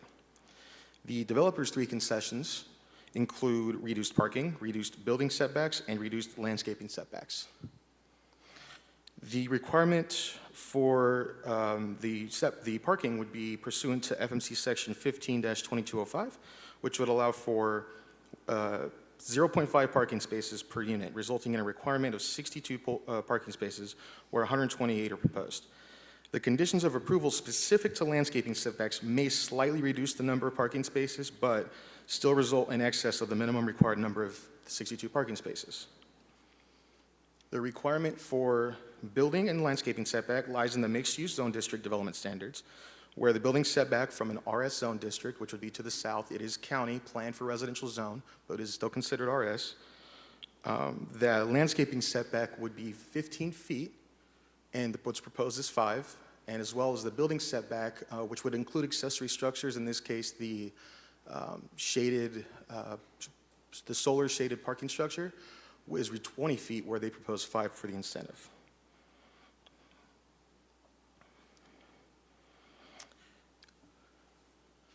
And speaking with this, before getting into VMT, the ITE trip generation manual is a national standard that the majority of all cities, at least in California, use to generate basically the requirement for traffic impact studies as it relates to trips generated. And in this case, pursuant to or based on Public Works comments, that this project would not require a traffic impact study. Thus, we get into VMT, where SB 743 requires that relevant CEQA analysis of transportation impacts be conducted using a metric known as vehicle miles traveled, or VMT, instead of level of service. The state CEQA guidelines were amended to implement SB 743 by adding section 15064.3, which confirms that a project's effect on automobile delay shall not constitute a significant environmental impact. City of Fresno adopted CEQA guidelines for VMT thresholds pursuant to SB 43 and CEQA, effective July 1, 2020. The following criteria provided within Section 3.0 of the City of Fresno VMT thresholds, which allow for screening, to screen out a project, are as follows. 1, the project is within half a mile of a transit priority area or high-quality transit area. That's identified on figures throughout the thresholds here. You can see the image, it's not clear, but there are hash lines in this area that constitute where the high-quality transit areas or the transit priority areas are. It's not all over the city, but it's in certain areas where BRT typically is located. 2, there's a high level of affordable housing, 100%. And 3, within an area of low VMT, which is generated by the colors, there's other colors in the map of the city, generally higher, or I guess red and orange have a higher VMT. It's a larger issue in that area, but this green is a lower VMT, as designated through our VMT thresholds. And with that, staff has provided all analysis to responses from all written correspondence and the appeal letter within the staff report, along with providing all additional written correspondence received after the staff report and exhibits were uploaded to the website to the Planning Commission prior to the start of this meeting. Before I conclude my presentation, though, I think they're on Zoom. Staff did receive written correspondence as it relates to fire concerns, and we have Billy Alcorn and Byron Beagles present on Zoom to provide further insight, so they should be available before I conclude this presentation. I'd like to hear from them. So if they can raise their hand if they're in, or if they're I'm not sure if, it should be Billy Alcorn or Byron Beagles. Janice, do we have? Is there? Yes, Byron's a panelist, so he's free to speak, and I just found Billy. Thank you. And after that, that would conclude my presentation, so thank you. Yeah, hello, can you hear me? Yes. Yes. Yeah, hey, this is Billy Alcorn, Fresno Fire Department. I'll go ahead and start, and I'll turn it over to Byron. But so yeah, we our prevention division reviewed this property, and it falls. The project falls in line with all Fresno Fire Department guidelines. Uh-oh, can you still hear me or no? Yes, we can hear you, Billy. Okay. So yeah, falls in line with all of our Fresno Fire Department guidelines, access issues. All the turnarounds, interior of the project, the fire engine can get in and out and traverse the property as normal.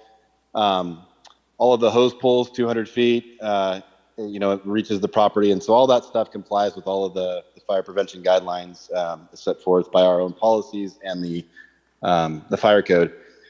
The question came about the ladder truck. The ladder truck would not access the interior. The ladder truck would actually access the exterior on Shaw Avenue and Glen Avenue. The windows we'd access the first, second, third floor windows, second and third floor specifically with ground ladders. And then the fourth and fifth, they don't, the fire code does not require them to have rescue windows on them. And so therefore those occupants would would egress through the hallways outside. It is fully sprinklered building, fire resistive rated construction. And from there, I'll let Byron add a little more. Byron Beagles, Fire Department, Fire Prevention Inspector. Just don't have too much to add to what the chief said. The layout of the building is tight, but it complies with our planning standards and fire code requirements. And again, the intent of the code is that once a building exceeds a certain height, then fire resistant construction is required, and rescue windows are not required above the third floor. They will be available, obviously, in the building design, but they're not necessarily have to be reached by a ladder truck. So from there, we're both open to any questions from the commission. All right. Thank you very much. I appreciate it. Do we have any questions for staff? Do.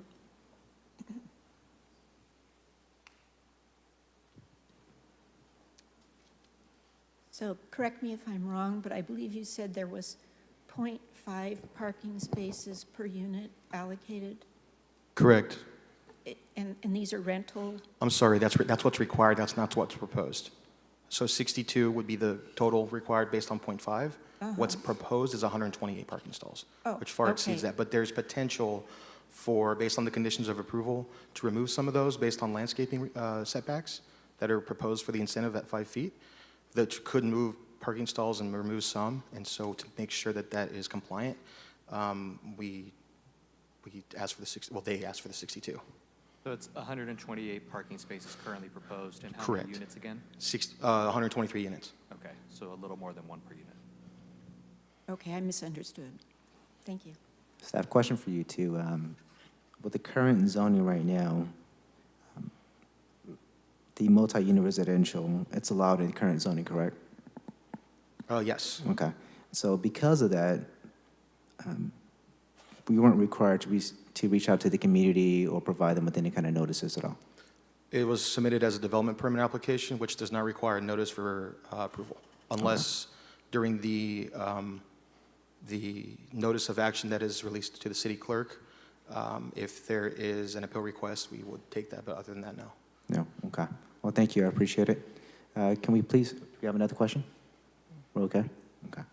Let's go ahead and have the applicant. Is the applicant on Zoom or? I think they're on Zoom. I'm not sure if it's Matt Brown or Jared Davis. I know those are two that were. If you're on, if you're the applicant on Zoom, please raise your hand.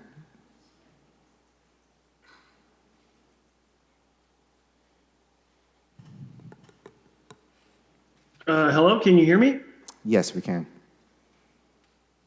Yes, my name is Jared Davis, and I represent the development company, Upholdings. I think what I like to say is that the presentation provided by staff was comprehensive in nature, and I think what I would like to add as part of the last comment that was made about community involvement or notification, as part of this process, we took upon ourselves to plan and implement a pretty extensive community engagement process. We partnered with Fresno Metro Ministries in doing so. And that outreach included two community meetings, which were, the first meeting was held on February 4th of 2021. The second meeting occurred February 18th of 2021. We sent via U.S. mail flyers publicizing each of the meetings to addresses within the zip code that the building would be located in, which included, the link to the Zoom meeting and additional information about the project. Both community meetings included detailed presentations on the design, funding sources, and ultimate occupant demographics, just in that they would be affordable housing units. Transcripts of both meetings, the questions that were asked by participants were made available to all the participants. In both cases, a fact or a frequently asked question document was compiled, and those questions that had been posed were answered by us, by our architects and other consultants. And those were posted on our project website, along with a copy of the presentation that we made, which also included some of the drawings that you're looking at right now. During the community meetings on Zoom, the website address was provided. So anybody had access to any of that information, and it continues to be on our project website. In addition to which, we spent an enormous amount of time addressing individual emails or individual concerns that were relayed to us by email.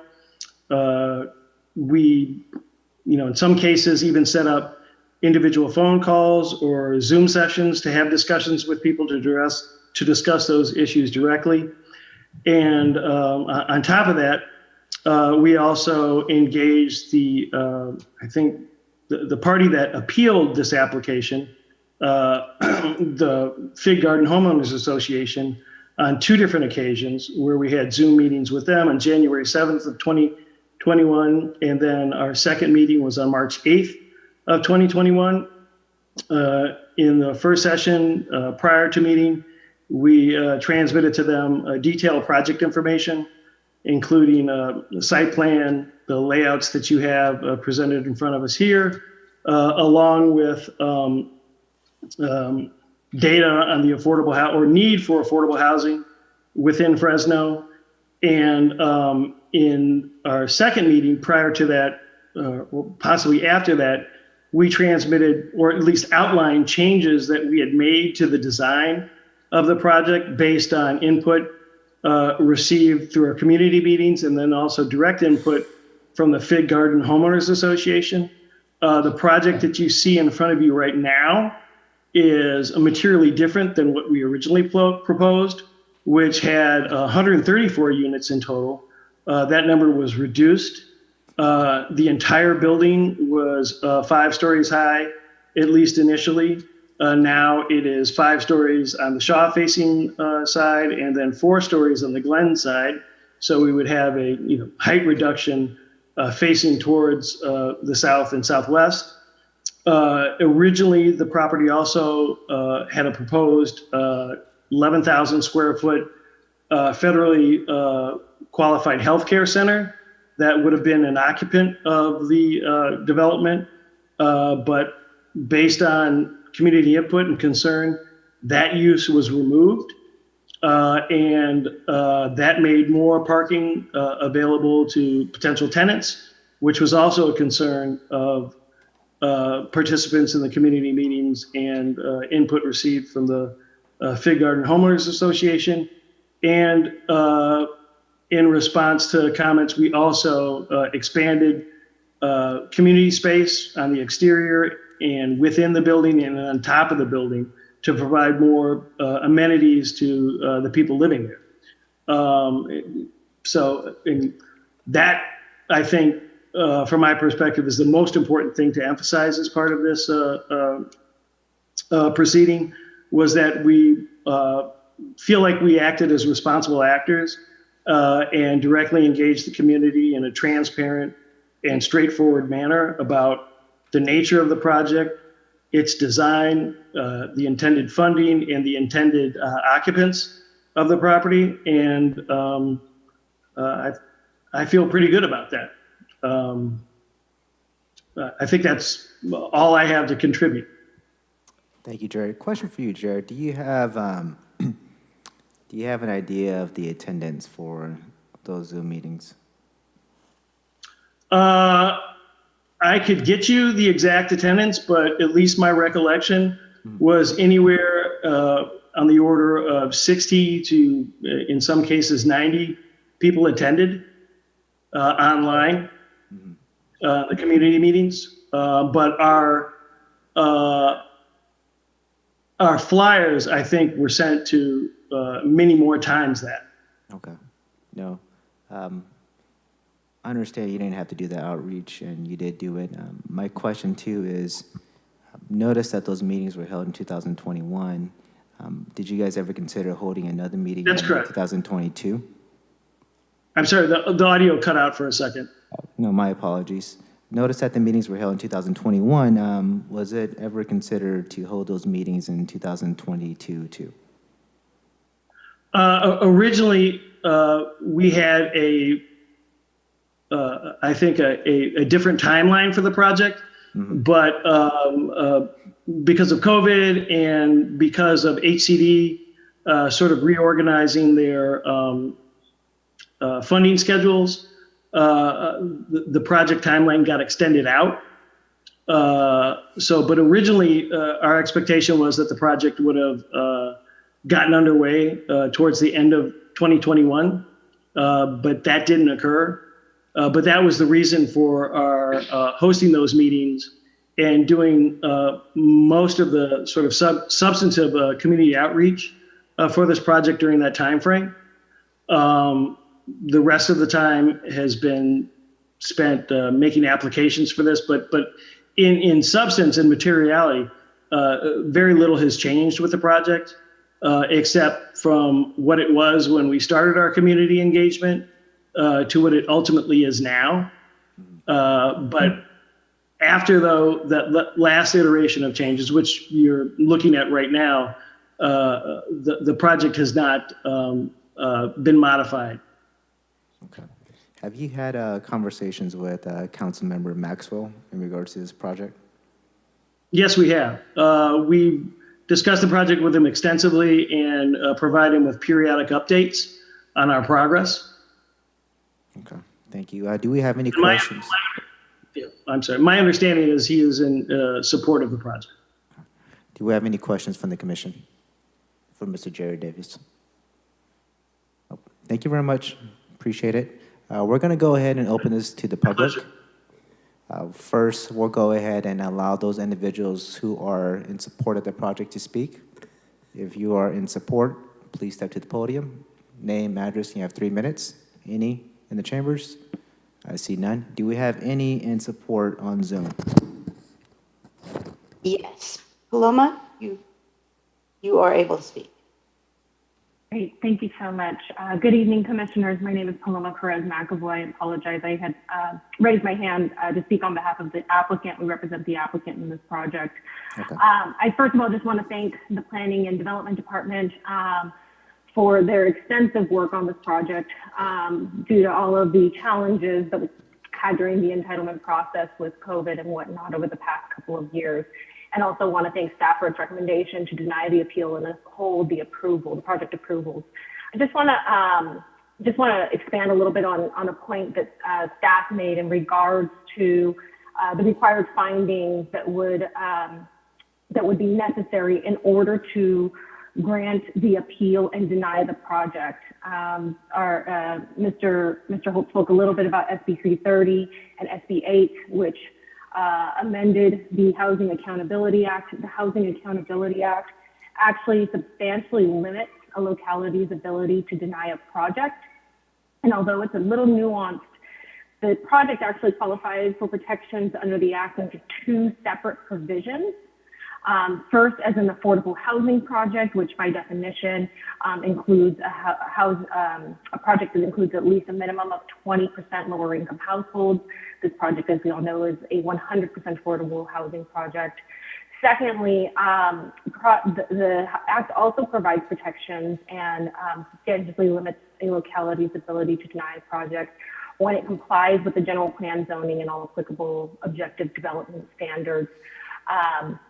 I do want to point out in the staff's thorough report, they do actually make mention that that the project actually does, and I'll bring you out the actual quote here.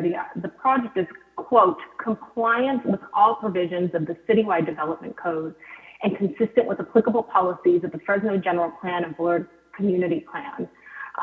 This is on page 2 of your staff report. Pages 14 through 16 of your staff report also outline some of the findings of the HHA that are required in order to deny a project.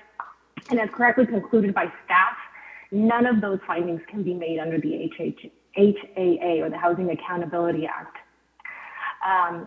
Additionally, the state density bonus law also requires localities to grant certain incentives and concessions, as staff covered earlier in their presentation. Those incentives must be granted unless the locality makes findings, specific findings that are supported by substantial evidence in the record. Again, staff report concluded that none of those findings could be made. So we just want to stress that this is a by right use that complies with the general plan, all objective development standards as confirmed by staff. And as confirmed by staff, none of the findings can be made or be supported by evidence in the record to deny this project. As my colleague already described, the applicant has engaged in extensive community outreach, has made many concessions to the project due to, we'll call it community concerns. But those concerns apparently are not enough to appease the project opponents, and I think that the purpose is ultimately to try to kill the project. So tonight's appeal is to kill the project. Unfortunately, state law does not allow that. And the both the Housing Accountability Act and state density bonus law do carry strict penalties for localities that do not comply with these state provisions. Again, we really thank the city for its partnership on this matter and the thorough analysis on this particular project. I'm available if you have any further questions. Thank you so much for your time. Paloma, thank you very much. Appreciate it. Do we have any other individuals on Zoom who would like to speak in favor of the application? Yes. Nathan? Yeah, hello, can you hear me? Yes. Perfect. Hi, I just wanted to introduce myself. So my name is Nathan. I own 1541 East Fairmont Avenue, Unit 106, which is one of the 4 residential properties that actually shares a property line with this project. So arguably one of the most impacted by any development here. I wanted to kind of reiterate something that the developers already stated, that they had done an extensive community outreach. They actually even met with our HOA separately from those 2 community meetings that they talked about already, and addressed any concerns that we had. I had one specific concern that I brought up to them about the property line, and they have promised to address that in their plans. So they've done a fantastic job of doing community outreach and making sure that legitimate concerns are met. And the only other one thing I wanted to leave the commissioners with is being part of the neighborhood. I also got to see some of the internal discussions within the neighborhood, and frankly, I was a little bit disgusted at some of the things that the neighbors were saying, and some of the ideas they're going to bring up tonight, I'm sure, are really just dog whistles. They've even said internally that they want to kill this project because it brings economically disadvantaged people to the neighborhood. But those types of arguments won't sit well with the commission. So they've argued other let's items. go ahead and respect the. Let's go ahead and respect the speaker, please, for now. Go ahead and continue, Nathan. So they've Okay, decided you'll get your to chance use to other speak too. arguments. They've decided to use other arguments to try and kill the project, even though those other arguments aren't really their concerns. And those are things that they have said internally within chat rooms and other things that they've utilized. That was all I had to say. Thank you. All right, thank you. I want to make sure that we respect each other's time. Okay, everyone will have a chance to speak tonight too. Okay. Do we have any other individuals on Zoom who would like to speak in favor of this application? No additional hands at this time. Okay, we'll go ahead and close that. Now we'll go ahead and allow individuals to speak who are in opposition of this application. If you're in the chambers, state your name, address, and you have 3 minutes.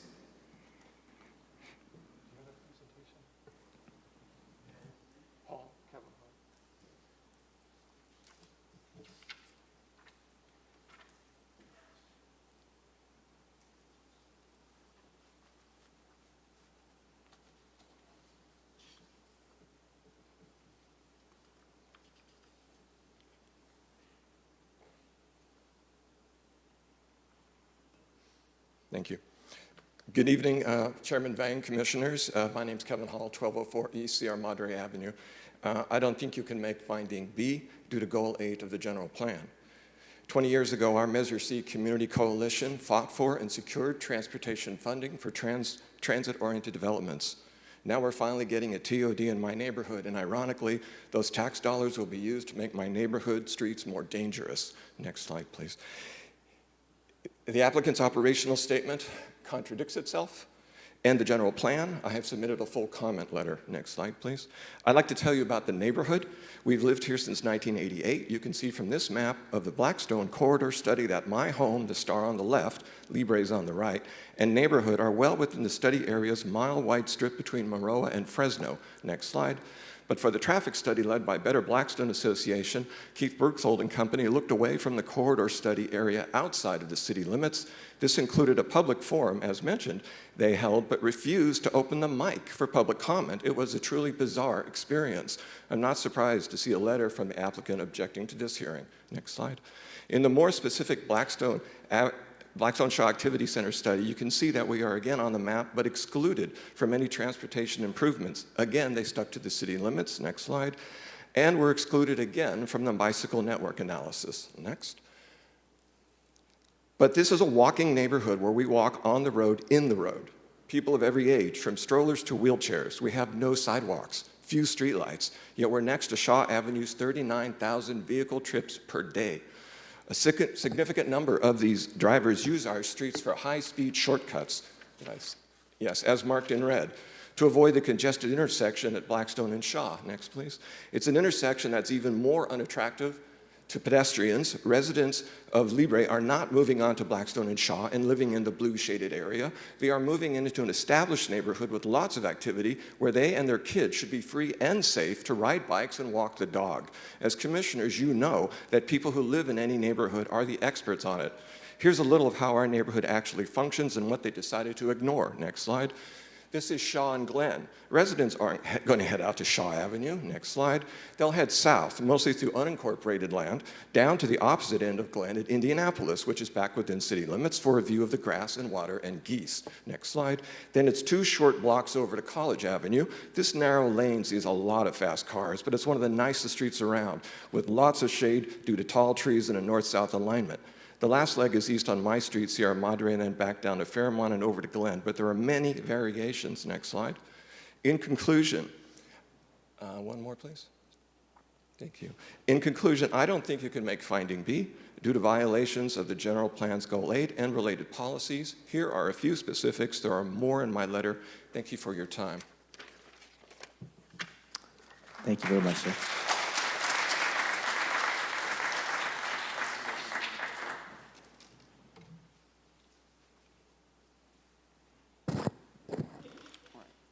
Please state your name and address. Yeah. Michael Burdenella, 4814 North Arcade, 93704.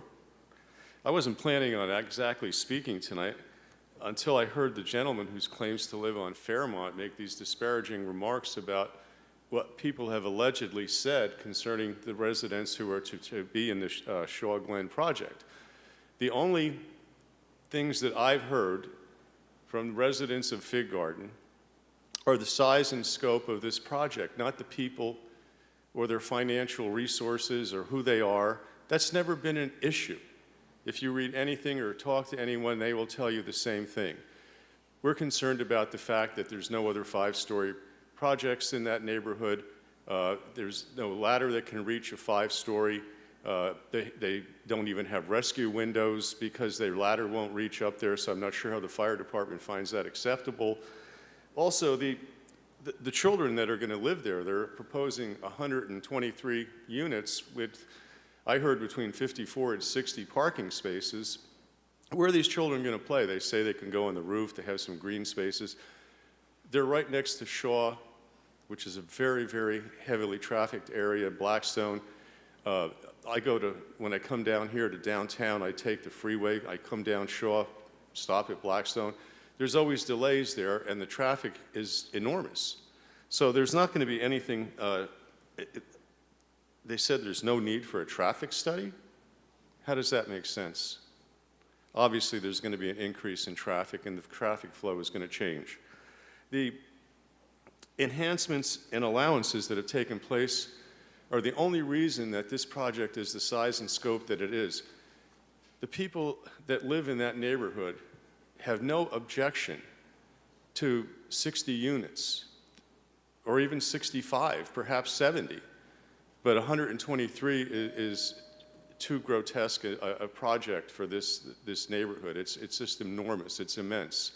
And it doesn't belong in a residential neighborhood that abuts Blackstone, which is a business section, but it faces out towards residences and people that live there. And I fear for the safety of the children. There's no schools nearby. There's no shopping centers nearby where they can get groceries. I know they're planning to put another bus stop in there, but even that will delay traffic and cause further congestion. No traffic study again. I don't understand how this project is being allowed to go through as is presently designed.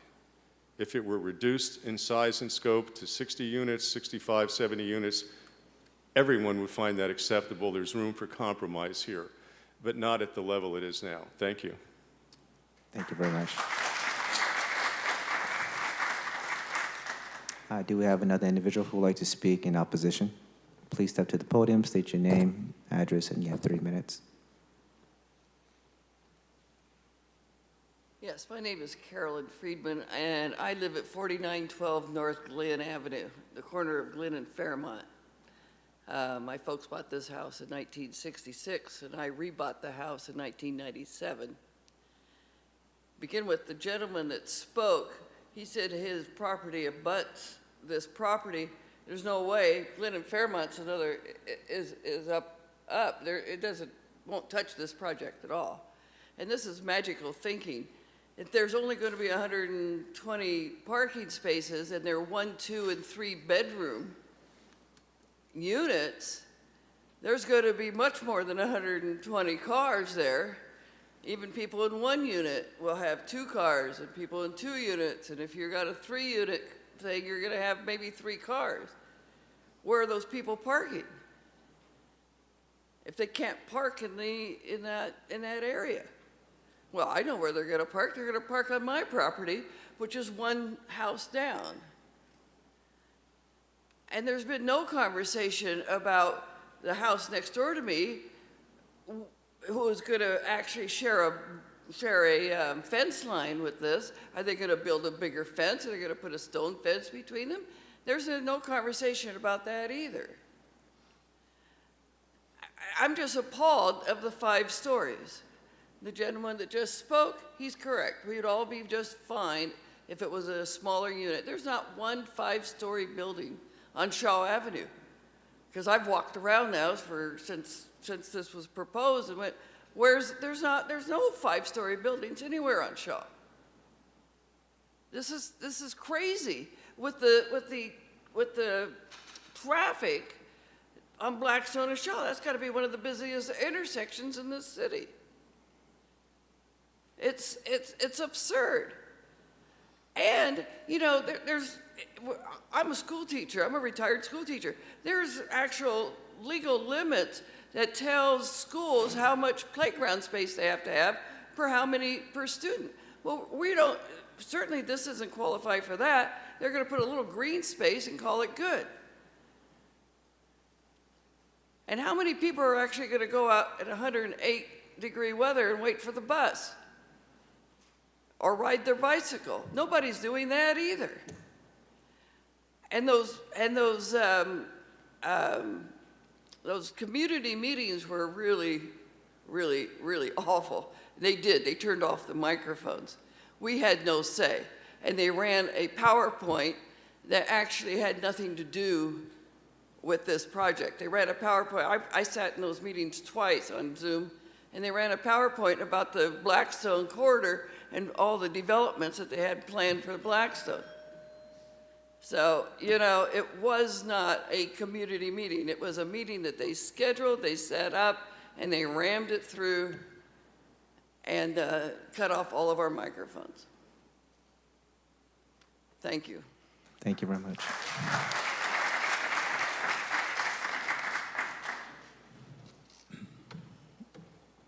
Before the next speaker speaks, can I see like a show of hands to see how many individuals are actually going to approach the podium and speak to? Okay. What I'm going to do is, with the next speaker afterwards, we'll take a 5-minute break, okay, and then we'll go ahead and resume. All right.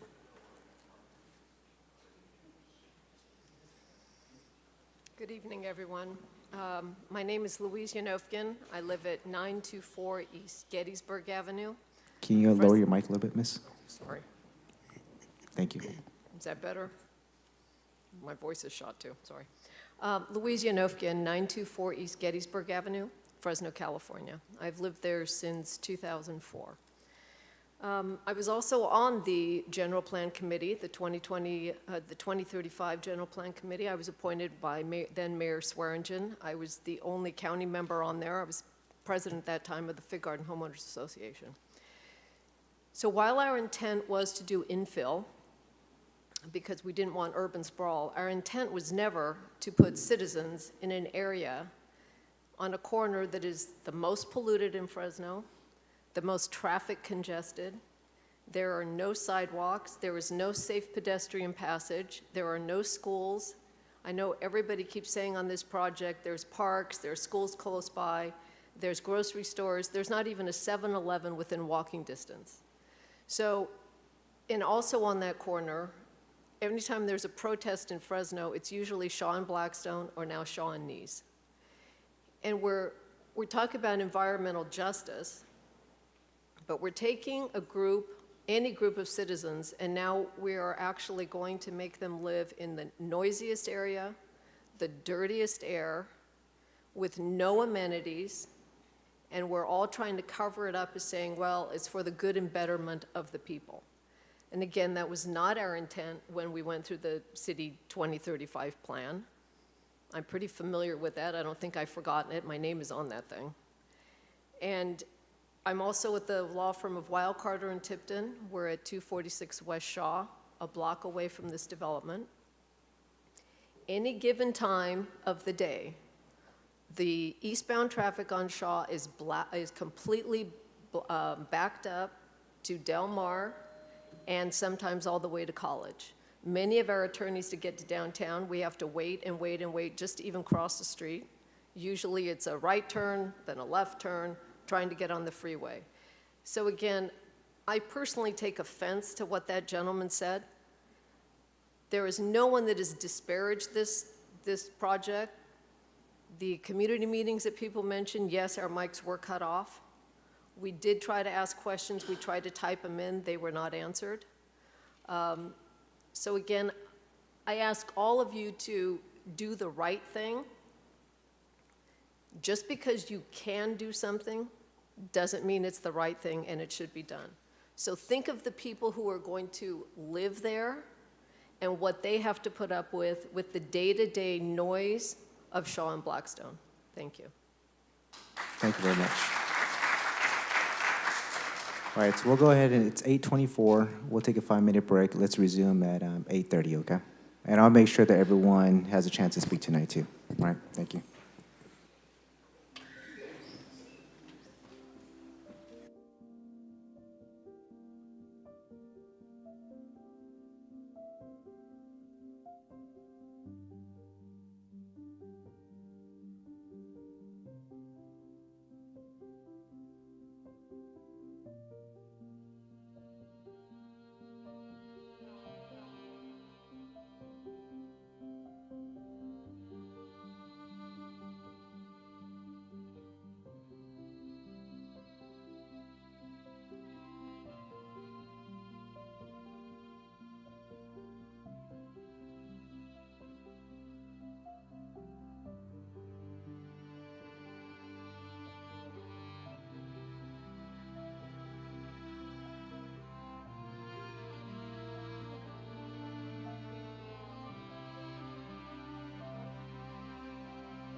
do we have Janice? Are we back online, Janice? We are. Are we able to move forward, or do we need to wait for Jen? Okay. All right, thank you everyone for your patience. Definitely had too much water, so thank you very much. It's 8:36. Let's go ahead and resume. Individuals who would like to speak in opposition, please state your name, address, and you have 3 minutes. Hello, Chairman Vang and members of the commission. My name is Steve Brandow. I live on Haston by People's Church, so I don't live right next to this property, but I'm here today on behalf of Fresno County. And you know, it's really good to see some friends like Raj and Jennifer, Andy, Benelli. This is the first time I've been at this podium since I left that chair, Pastor, so I haven't come back since I've been over at the county. But on this particular issue, there's a great interfacing situation with the County of Fresno. And earlier today, I took a 3-hour meeting on this dais for the San Joaquin River Conservancy, so I know what 3-hour meetings are like. You start to really question your sanity after a 3-hour meeting. So today I would like to, this evening I would like to talk about what the county is looking for. You know, you mentioned Councilmember Maxwell earlier. The neighborhoods that surround this project are county neighborhoods. They didn't get to vote for the mayor. They don't have a council member. They don't have a voice up here to fight for their viewpoint. That kind of falls on me as their county supervisor. And so I wanted to bring up a few things that the county's looking for in this project. I sent you an email, I don't know if you had a chance to read it. Over a year ago, I sent from my office a request. This is after talking with our Public Works and Planning many hours about this project. I asked a request for proof of a firefighting plan. Now, earlier this evening, I was glad that Billy Acorn and Byron Beagles spoke to a fire plan. The county would like to see that in writing. How can you fight this fire at this 5-story building with that very small parking lot right adjacent to county neighborhoods? We need to know that. We'd love to see it in writing. And then another thing, even more concerning really, is traffic. And this project is going to increase a lot of traffic on small county. You got a great picture. I think Kevin had a picture of one of the roads adjacent to this project. They're very small and narrow. They don't have sidewalks. They're overgrown with bushes. This is why people love Fig Garden, by the way. It's beautiful.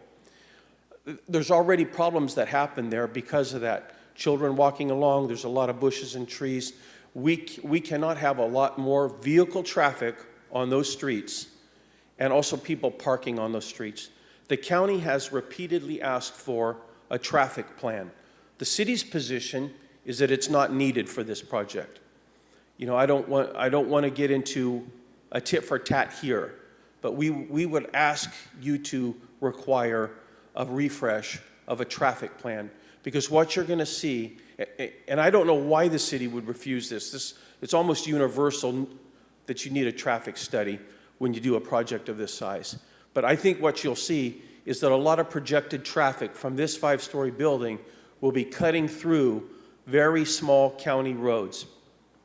And I'd like to even bring it just home on one item, and that is Shaw Avenue that goes in front of this project and the little street Glen that branches off of it that accesses this project. That little street Glen is a county street.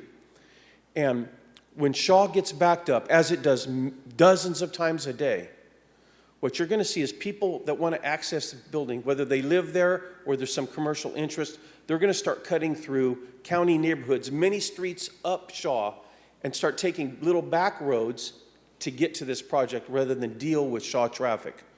So these are the two things that the county is standing for tonight. We're asking for the fire plan to be put in writing. We're asking for a new, fresh traffic survey to be done. There's absolutely no way, and I don't believe anybody on this platform believes that you're going to have 123 housing units and only 62 parking spots for cars. Now, a few moments earlier before this item, you made a real good common sense approach to that item with the well. And I'm asking for some help and a common sense approach tonight. We're asking, the County of Fresno is asking for these two things to be able to support this project. So until then, We are opposed, and we'd ask that you would approve today's appeal. Thank you. Thank you.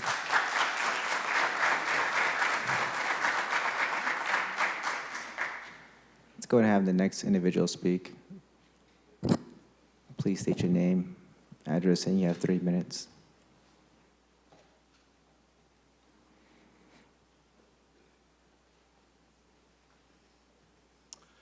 Hello, my name is Dean Alexander. I live at 4946 North Van Ness Boulevard. I am the president of the Fig Garden Homeowners Association. I'd like to first start out and say the Fig Garden Homeowners Association supports low-income housing. We would support this project or project at this vicinity, provided it meets, the conditions, provided it meets 30 units per acre and meets the intent of the neighborhood. So we're not against it. It's just this unit here has 55 units per acre, and this is going to impact our neighborhood, and it's going to affect the welfare of the residents and the safety of the residents that occupy this development. I will bring up two, the Fig Garden Homeowners Association has concerns about the project. I'll bring up 2 issues. One is not having fire access to the development. It was very nice when the representatives of the fire department speak, but again, I think, we need a fire plan. It's hard to understand how the residents of the development will be protected when they have no online access to a fire truck. And at 5 floors, it's just, we do need a fire plan, and it's something that's not provided. The City of Fresno Fire Department did issue an approval letter for the project, but that approval letter was only for the hydrants, the fire apparatus to access the site, and water supply. They indicated that they would evaluate the other stuff when it goes to plan review. I think we need to have that before the plan review. I think it needs to happen here, not to have it after the project's already been approved, gone through. Now it's through a plan review and trying to figure out at that time. I think we need to address it now. The other thing is the Fig Garden Homeowners Association is concerned regarding the impacts associated with the development. The traffic impacts. The traffic study has not been performed for the specific project as requested by the county. You have 1 minute. Keep going. That was 1 minute? Yep. Okay. However, the traffic study was performed by the Blackstone Shaw Activity Center. In that study, that included the Shaw Glen project along with from Blackstone, from Barstow from Blackstone. Anyway, it included the Glen Avenue project. They estimated that there'd be 175 additional residential units along the entire 240 acres on the west of Blackstone. This 2.3 acre parcel represents 123 of the residential units. So it takes the majority of it. And right now, the traffic study classifies it as a level of service of F on Shaw Avenue, and also near future a level F. They recommended that recommendations was to provide a pedestrian signal on Glen Avenue and a traffic light on Effie Avenue, and that was even before consideration of this high residential development. So we would like to have more consideration for the project and keep it down to a reasonable level. Thank you very much. Thank you.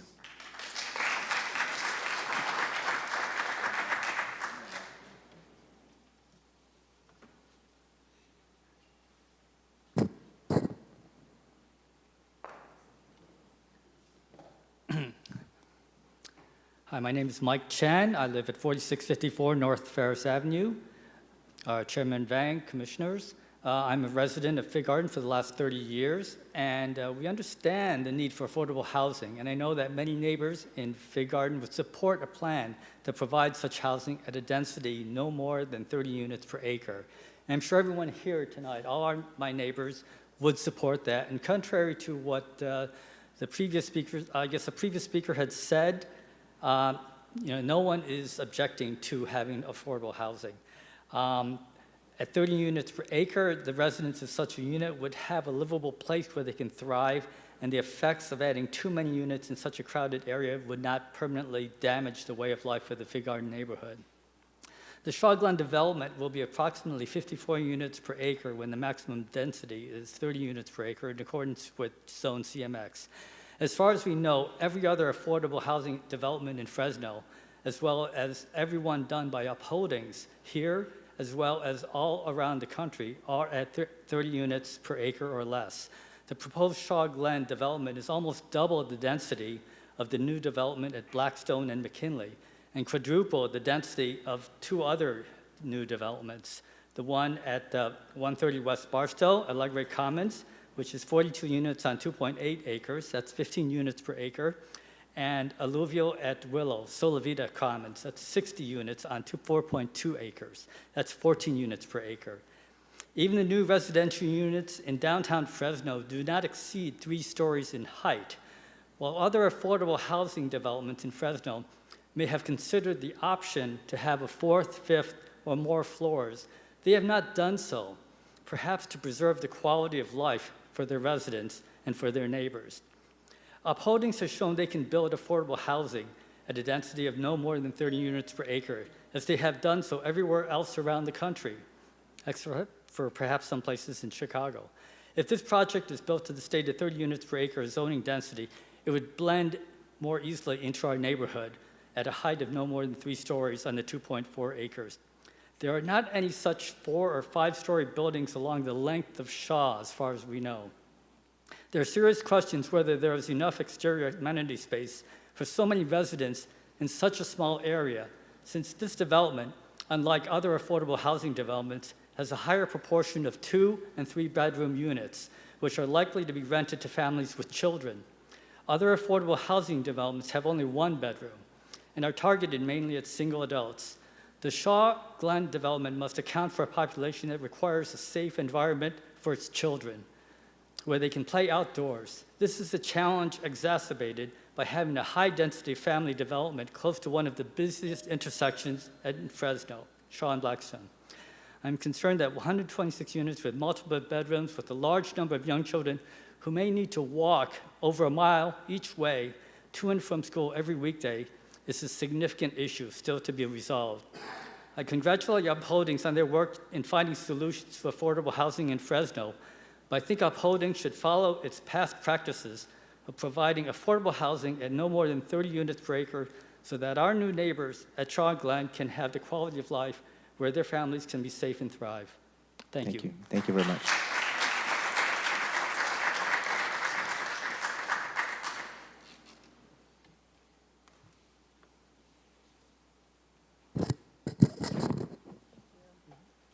Good evening, Kara Smith, 4514 North Wilson. I just want to put a finer point on a couple things that have been said. First of all, we would welcome a 2 to 3 story project. I am a 7th grade teacher, and so my biggest concern is that I look at that map and I see about 8 trees and a playground area that is not even really big enough to show on the map. In order for people to walk to school, the schools given are Holland School. They would have to cross Blackstone and Shaw, cross the freeway overpass, go in front of the Hustler store, cut across Mission Village to get to Holland School. The other alternative they gave was Del Mar School, which is a mile and a half. You would have to go around the Ponding Basin. It's unwalkable. For a junior high, there's really no junior high within 3 miles. I guess the closest high school would probably be Bullard High School, which would be 2 miles away. This project is forcing people into their cars every single day at 8 a.m. to go out onto Shaw Avenue. It is against all the things that we are trying to do for the environment in this world. It is forcing people to actually have more than 1 car because someone is going to have to take a child to school every day because it is unwalkable for everyone. So the fact that the traffic study was skipped is obviously a huge problem when you have 2- and 3-bedroom units where there are going to be families. That's it.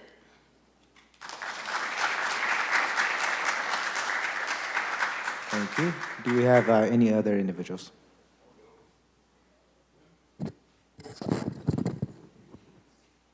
Please state your name, address, and you have 3 minutes. My name is Steve May. I live at 4767 North Glen. I'm right in the eye of the storm where they want to put this. So I'm going to start my statement by saying I'm going to invite you guys all have an open invitation to come to my house, and I'll buy some beers or whatever, we'll kick back out, and you guys can see for yourself the traffic that goes along Glen. There's a stop sign at Rialto, and there's a stop sign at Fairmont. There's no stop sign at Santa Ana. I've had 2 animals killed by wild drivers. I've watched people, in fact, I'd like to get a radar gun, but it's probably too much, but I've probably witnessed cars driving anywhere between 50 to 70 miles an hour down my street going through all gears because they used Glen as a way around Blackstone, okay? And so I find it ironic that I've been at this address now going on 18 years.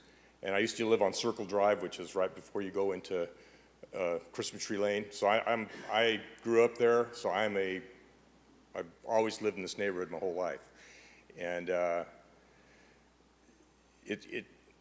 can't even describe, I've been trying to get people, hey, can we do speed bumps? Can we put a 4-way stop at Santa Ana? Is there any way? I've called the county, and they always tell me it's a pollution issue.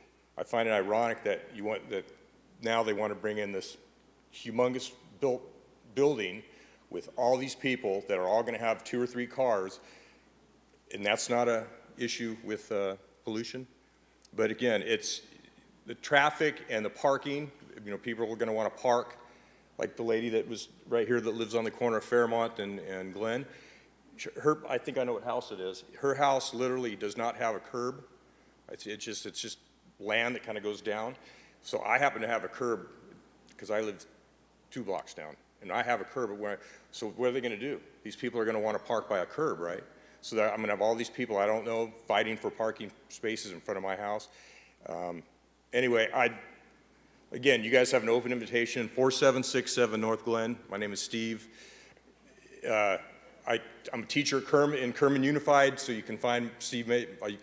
You can email me, and let's set something up because you guys don't even understand how fast people drive. It's crazy. It really, really is. So thank you for your time. Thank you.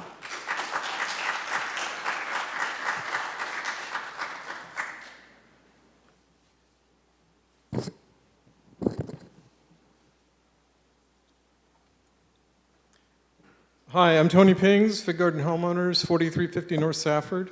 I want to reiterate a couple of things. The Fig Garden Homeowners Group in our area absolutely supports low-income housing. I can tell you low-income housing should be not in some places, but every place. And it's appropriate that where in each place that they're designed correctly. You're hearing a lot of information. What surprises me tonight is how much of this information is the first time coming to the community, to you, the city, as you process things. And let me explain why. I want to touch on the process of this. There was meetings in the beginning. I actually had pre-meetings with upholdings. They did hold the meetings that were described. They were, by any point, at that point, shams to check the box that there was a meeting. But what I'm concerned about is you. The city, and I work with the city all the time, I'm an architect, the city withheld everything from us after the DRC. And we were not allowed to get the information. And let me be clear with you, these are emails from my office asking for information on this. The drawings that were submitted, the items that were going on, all of that. There were also public request documents sent in. We got nothing. Okay, when the process is wrong, the product is bad. In my mind, this has not started yet. We need to give input. We want these people to come to our community as an important part of our community, not as a second-class citizen. When I hear the things that are going on here, it concerns me. So what we want is to be able to come into the process. I asked for the negative deck. We never got it until the appeal period was over. We didn't get the drawings when we actually got this. We didn't even get the drawings that went with it. There were changes made. Of course, we don't know what they were. So what I'd like to say is the process that brought this to you, you're experiencing, was defective. Legally defective, morally defective for sure. And this should be stopped. We should work together to find the solution and to welcome these people to our community. And that's what we would like to do. So Thank you for your efforts. This is a serious area, and this is a concern that we have. Thank you. Thank you.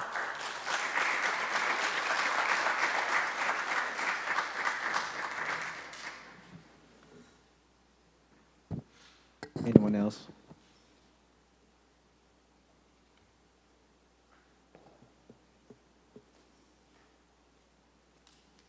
Hello.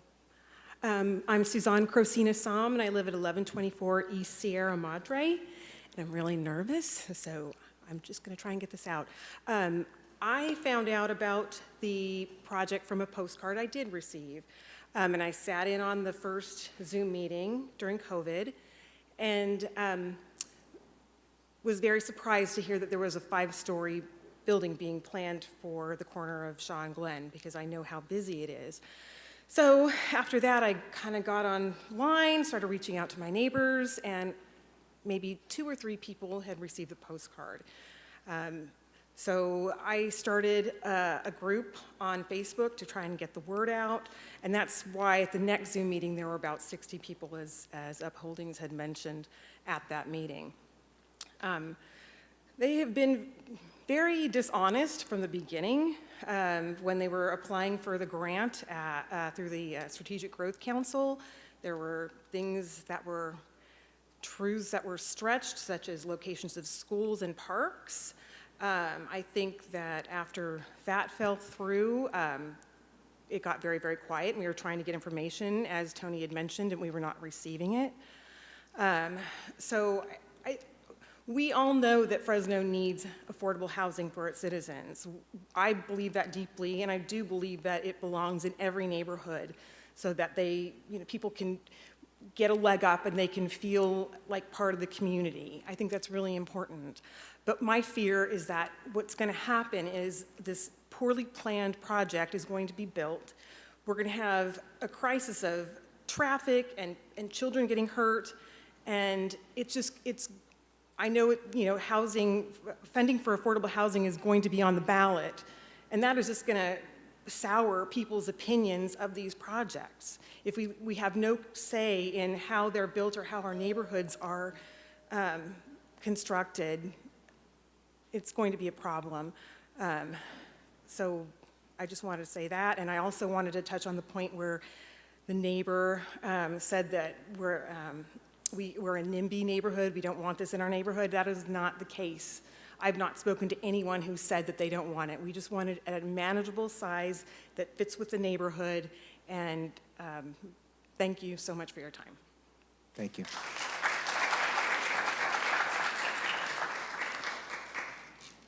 All right, who's next?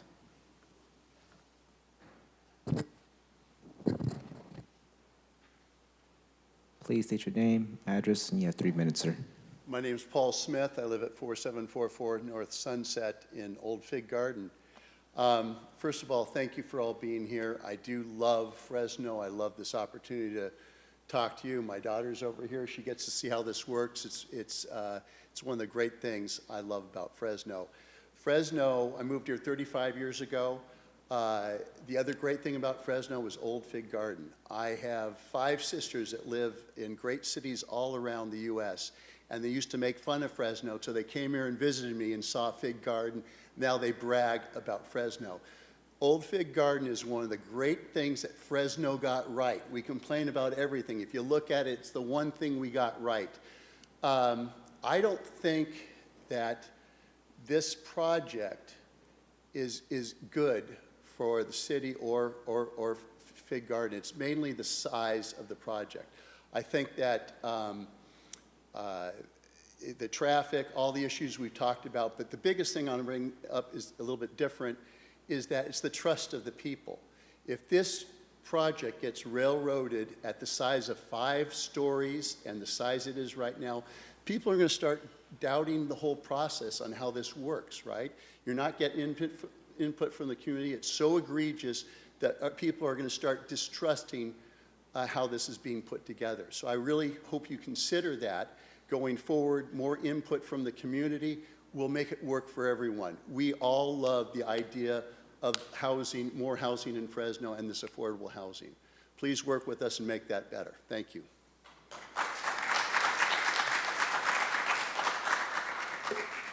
All right. Who's the next individual that would like to speak in opposition?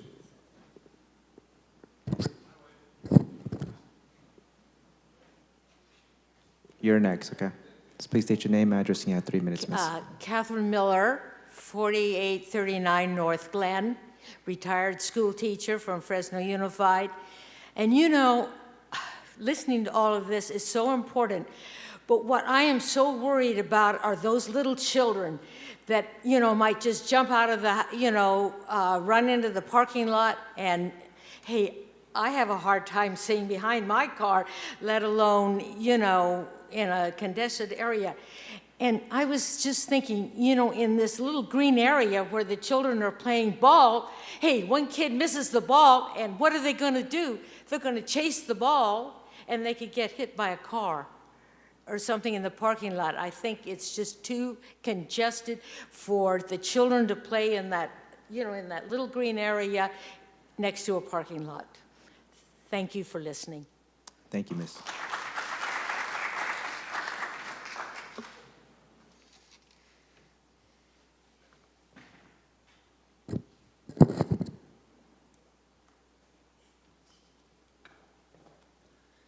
Hello, my name is Dale Smith. We live at 303 East Indianapolis Avenue. There were 3 things. I was only going to talk if I didn't hear the certain things. And the first thing was we haven't talked about this same builder is going to bring even more traffic to the neighborhood because he's developing on the north side of Shaw Avenue also. And we haven't mentioned anything about there's going to be a senior community center in our neighborhood, which is on Blackstone, and that's going to bring in more people or traffic. And the biggest thing is, as far as the whole community, the biggest thing is Christmas Tree Lane, and I think a lot of us walk on that, and there's no parks. There's no nearby parks anywhere. And the nearest one you guys mentioned was over a mile away. And I'm nervous too. But anyway, the biggest thing was Christmas Tree Lane. I could see that becoming a hangout for all these younger kids and for how many there are. And a lot of us walk our dogs, and we do walking up and down, and I think that's going to be affected. There was something else too, and I already forgot. Well, anyway, I'll let it go at that. But the main thing is the neighborhood. We all bought into the neighborhood, kind of like what they were talking when we first got here on the west side. You buy into a neighborhood, and that's part of what you're expecting. And I could see Christmas Tree Lane being affected in a big way. So that's it. Thank you. All right, do we have the next individual?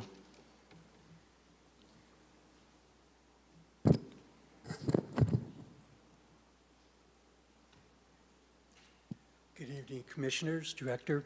My name is Jeff Wolpert. I live at 1107 East Fairmont Avenue. I've been in the commercial real estate business for 17 years, and in those 17 years, I have to say, I have never seen an example of a project of sticking a square peg into a round hole. This is the traffic. Everybody here supports affordable housing. There's nobody in our district or in our area where we live has anything against affordable housing. The traffic, if you have been to Blackstone and Shaw area, it literally, as everybody has testified tonight, will back up heading west to the freeway from Blackstone to Maroa. Literally, the center lanes and the right lanes are completely blocked. Obviously, the overflow of that goes in through the neighborhoods for shortcuts. Tonight, we've heard that this project doesn't have to do a traffic study. I've read the city code, I've read the exemptions, I've even read the threatening letter the developer's attorney sent the city. So no traffic study. I'm not sure about the fire code, but I got to tell you, there's no other development in Fresno that would allow a fire policy like this project's going to receive. I guess I'm saying is, why is this project, I know there's state mandates and I know there's a lot of other issues that are involved in this project, but I don't understand why it's being treated so differently than any other project in Fresno. Thank you, sir.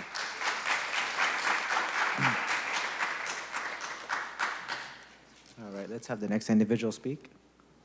Please state your name, address, and you have 3 minutes.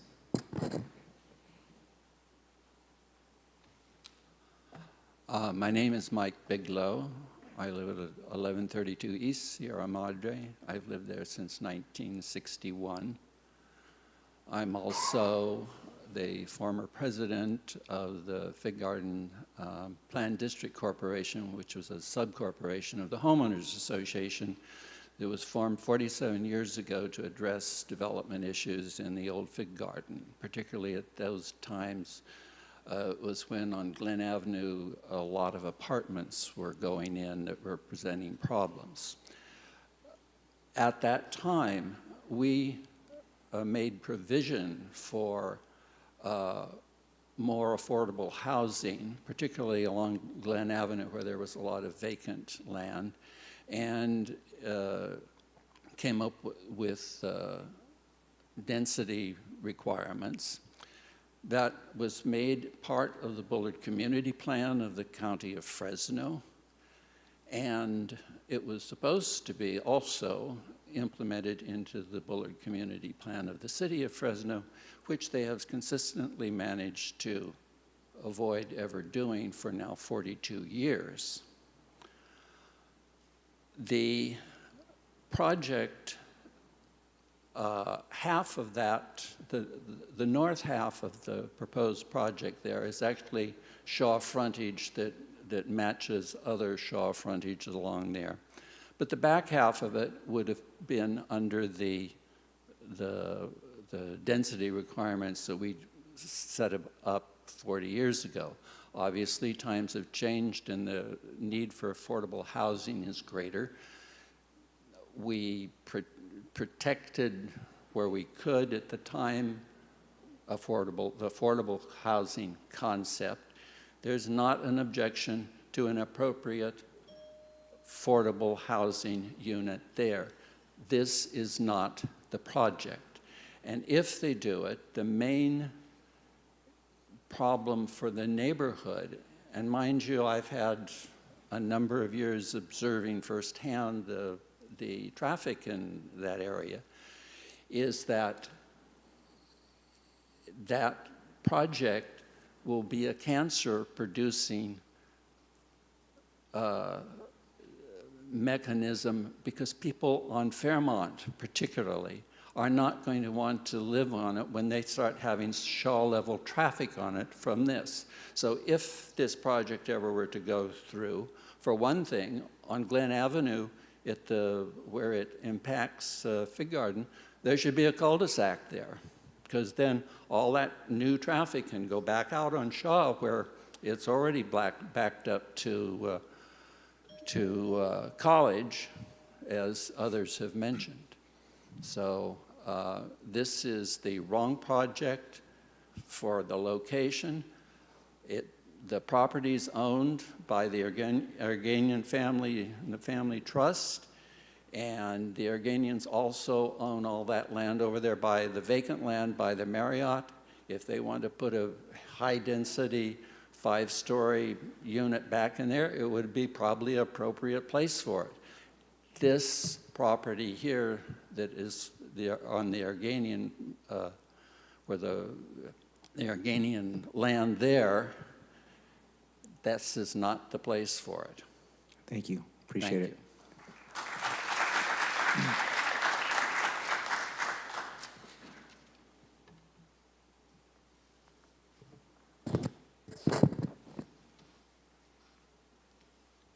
Good evening. James O'Looney, 4623 North Glen Avenue. As has been stated many times, but kind of not very specifically of the 123 units being too big in scope, I believe between Indianapolis, where the ponding basin is, and Shaw Avenue itself on Glen, 123 units would more than double the number of living units that are currently on the street. So times are different, but this part of the neighborhood, it was not designed to be that high a density, clearly, because even if there's not that many, there's not even half that many, barely half that many units now on that street, and there's a couple apartments on Glen as it is. And there, having lived there for at least 25 years of my life, there are no real open spaces, parks in walking distance in that neighborhood. And I just would like to bring those specifics into this. So as well, I don't agree with the project in its current size and scope. And the traffic would definitely increase.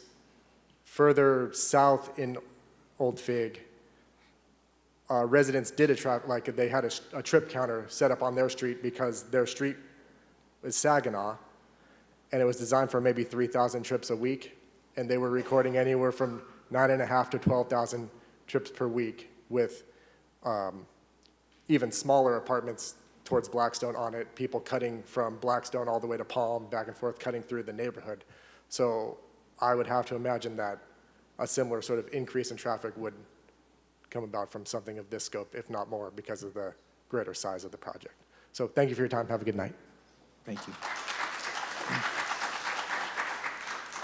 All right, let's have the next individual speak in opposition.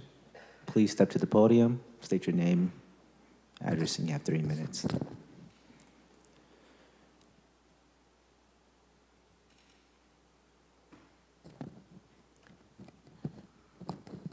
My name is Magda Gilevich. I live on Ferris Avenue, 4654. I've lived in the area for over 30 years, but I also grew up in Poland. I grew up in a building that had 44 units. Each one had 2-room apartments. In those units, there were families of at least 2 children and parents. There were a lot of us.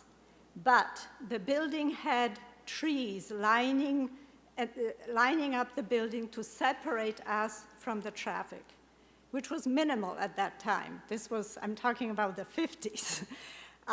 There was a huge play area in front where all of the children from the 44 apartments, because each one had children, could go and play. This has none of that. I don't know what we are creating for a population that has least voice in this, and we are putting people in this crowded area forever, pretty much, because we are not building this building. This is not a tent we are putting for people. This will be there for years to come. And I don't know what this will grow into. There is no play area. What the company is presenting as play area is a bench and a tree. If you look at that drawing, that's not play area for children. There will be, on one side, there will be Shaw Avenue. On the other side for them, there will be a parking lot. That's not conditions for children to grow up in. You know, the noise there. They have a plaza, green plaza. Where is the green plaza? It's on top of the roof. Who will be playing on top of a roof? So this needs to be really carefully looked at. People who are in such great need better conditions, and America should give it to them. Thank you, Ms.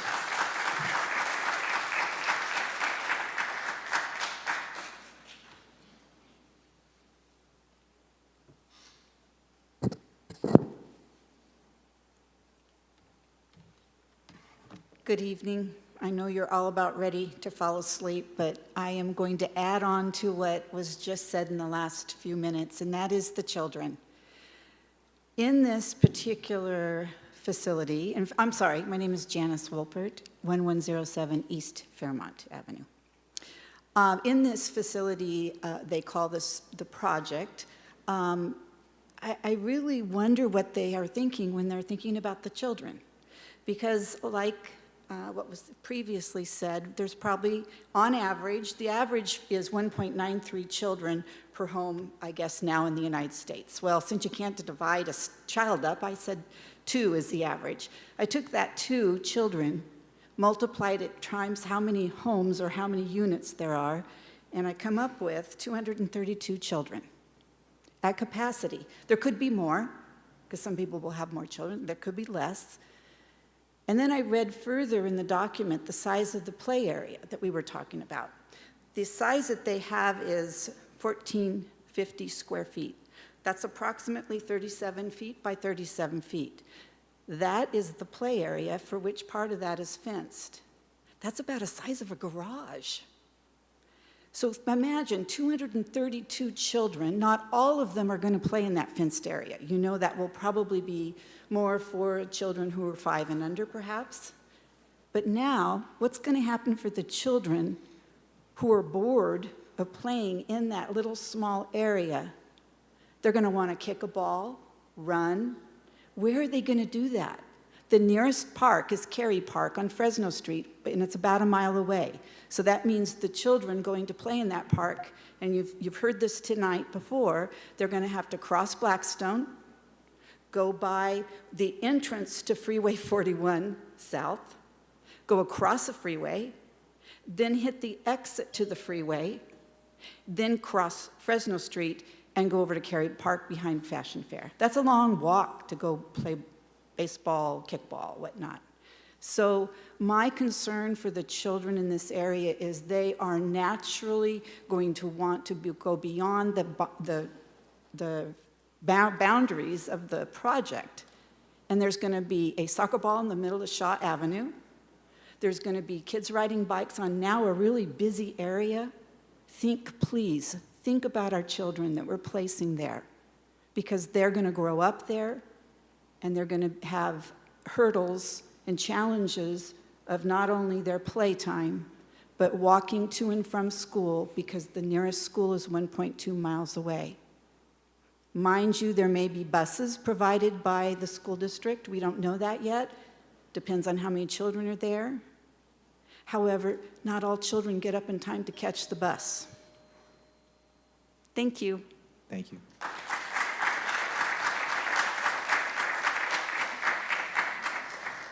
All right, do we have the next individual who would like to speak in opposition of the application?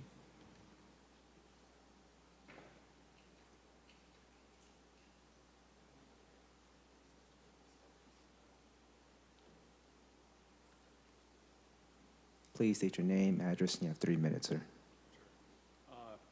Colonel Roy J. Jensen, U.S. Army, retired, 4551 North College Avenue, Fresno, California. I wasn't going to speak tonight, and until the gentleman came on and basically questioned the integrity of everybody in this room by suggesting that we do not want low-income housing. It's the question of the density. As my background would imply, I have been involved in more staff actions than probably the entirety of this room. And when I retired out of Washington, D.C., and came back to Fresno, this project can basically best be defined as ready, fire, aim. I cannot see why there would be anything other than the 60 units that would even be considered for this. Additionally, if you want to put boots on the ground, please go out and stand on the corner of Glen Avenue and Shaw. Don't care what time of the day. You cannot walk across it. You cannot drive across it. I ride a motorcycle. Trust me, I don't even go near it. So again, I just question the integrity of the motive of the individual that was questioning my integrity on the fact that we did not want this in the neighborhood. Ladies and gentlemen, thank you very much. Thank you.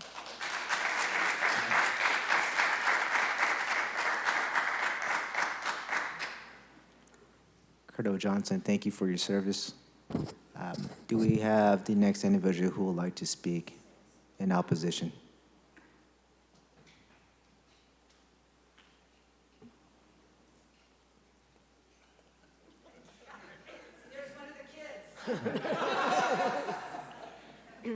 My name is Tracy Kosenko. I live at 4551 North College Avenue, and I just wanted to make a couple of points. First of all, we just need to remember that this huge enterprise is on the Christmas tree lot that we have been going past and, frequenting all these years. It's not a big property. I read the initial report and saw that Whole Foods was designated as the grocery store that they could walk to from the Shaw and Glen project. And I wanted to point out that this is a mixed-use project. And so there will be stores there on the first floor. And so the proprietors of those stores and the customers are going to have to park their cars somewhere, which does cut into the limited parking spaces that are already there. I think that's it. Thank you. Thank you.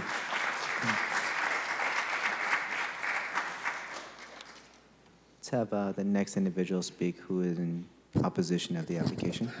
Do we have any other individuals within the chambers that would like to speak in opposition?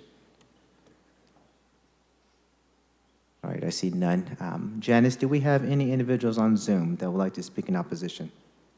We do. Let's go ahead and let the first individual speak. If you can, please state your name and address, and you have 3 minutes, please. Good evening. My name is Karen Monahan. I live at 1151 East Sierra Madre, and I'm coming from the heart. My parents built the house that I'm currently in 70 years ago, and they built in the community of Old Fig for the quaint residential area, kind of gave them the rural kind of area. Shaw at that time was 2 lanes. And I've grown up in the home, and I'm now back in the home with my parents, gone now. They've passed away, and I'm sure both of them would be rolling over in their grave knowing that this building was being put in our neighborhood. It's not the fact that it's affordable housing or low income, it's the amount of people. And right now Sierra Madre is a thoroughfare for the buildings at Del Mar and Shaw, and people come zooming through here, and the people that are going to be moving into those buildings aren't going to be trying to go out onto Shaw off of Glen. They're going to come to Fairmont and come around. And that's going to just increase the road, the traffic in the area. Like people have stated, we walk our dogs. We have a great community, and we want to keep the community that way. And like I said, it's not that we're against the affordable housing. You need to limit it down and not have as many units in that area. I'm just afraid of the children. The closest school is Del Mar on Ashland and Blackstone. The closest park, as stated, was Cary Park. I mean, it's not walkable, and I just fear for the children and the area. So thank you. Thank you, Karen. Let's go ahead and have the next individual speak. It looks like the other hands have dropped from the meeting, so I think that's the only one left. All right. So I'm going to go ahead and open this to the public again. Anyone within the chambers, if you want to speak in opposition and haven't, please step to the podium, state your name, address, and you have 3 minutes. I see none. Janice, still none? That is all. All right. We'll go ahead and close up public comments. Let's go ahead and have the applicant, if you can answer these questions that the public has brought to your attention, please. And I believe it is Jared, Janice, and the other individual's name is Paloma. My apologies if I pronounce it incorrectly.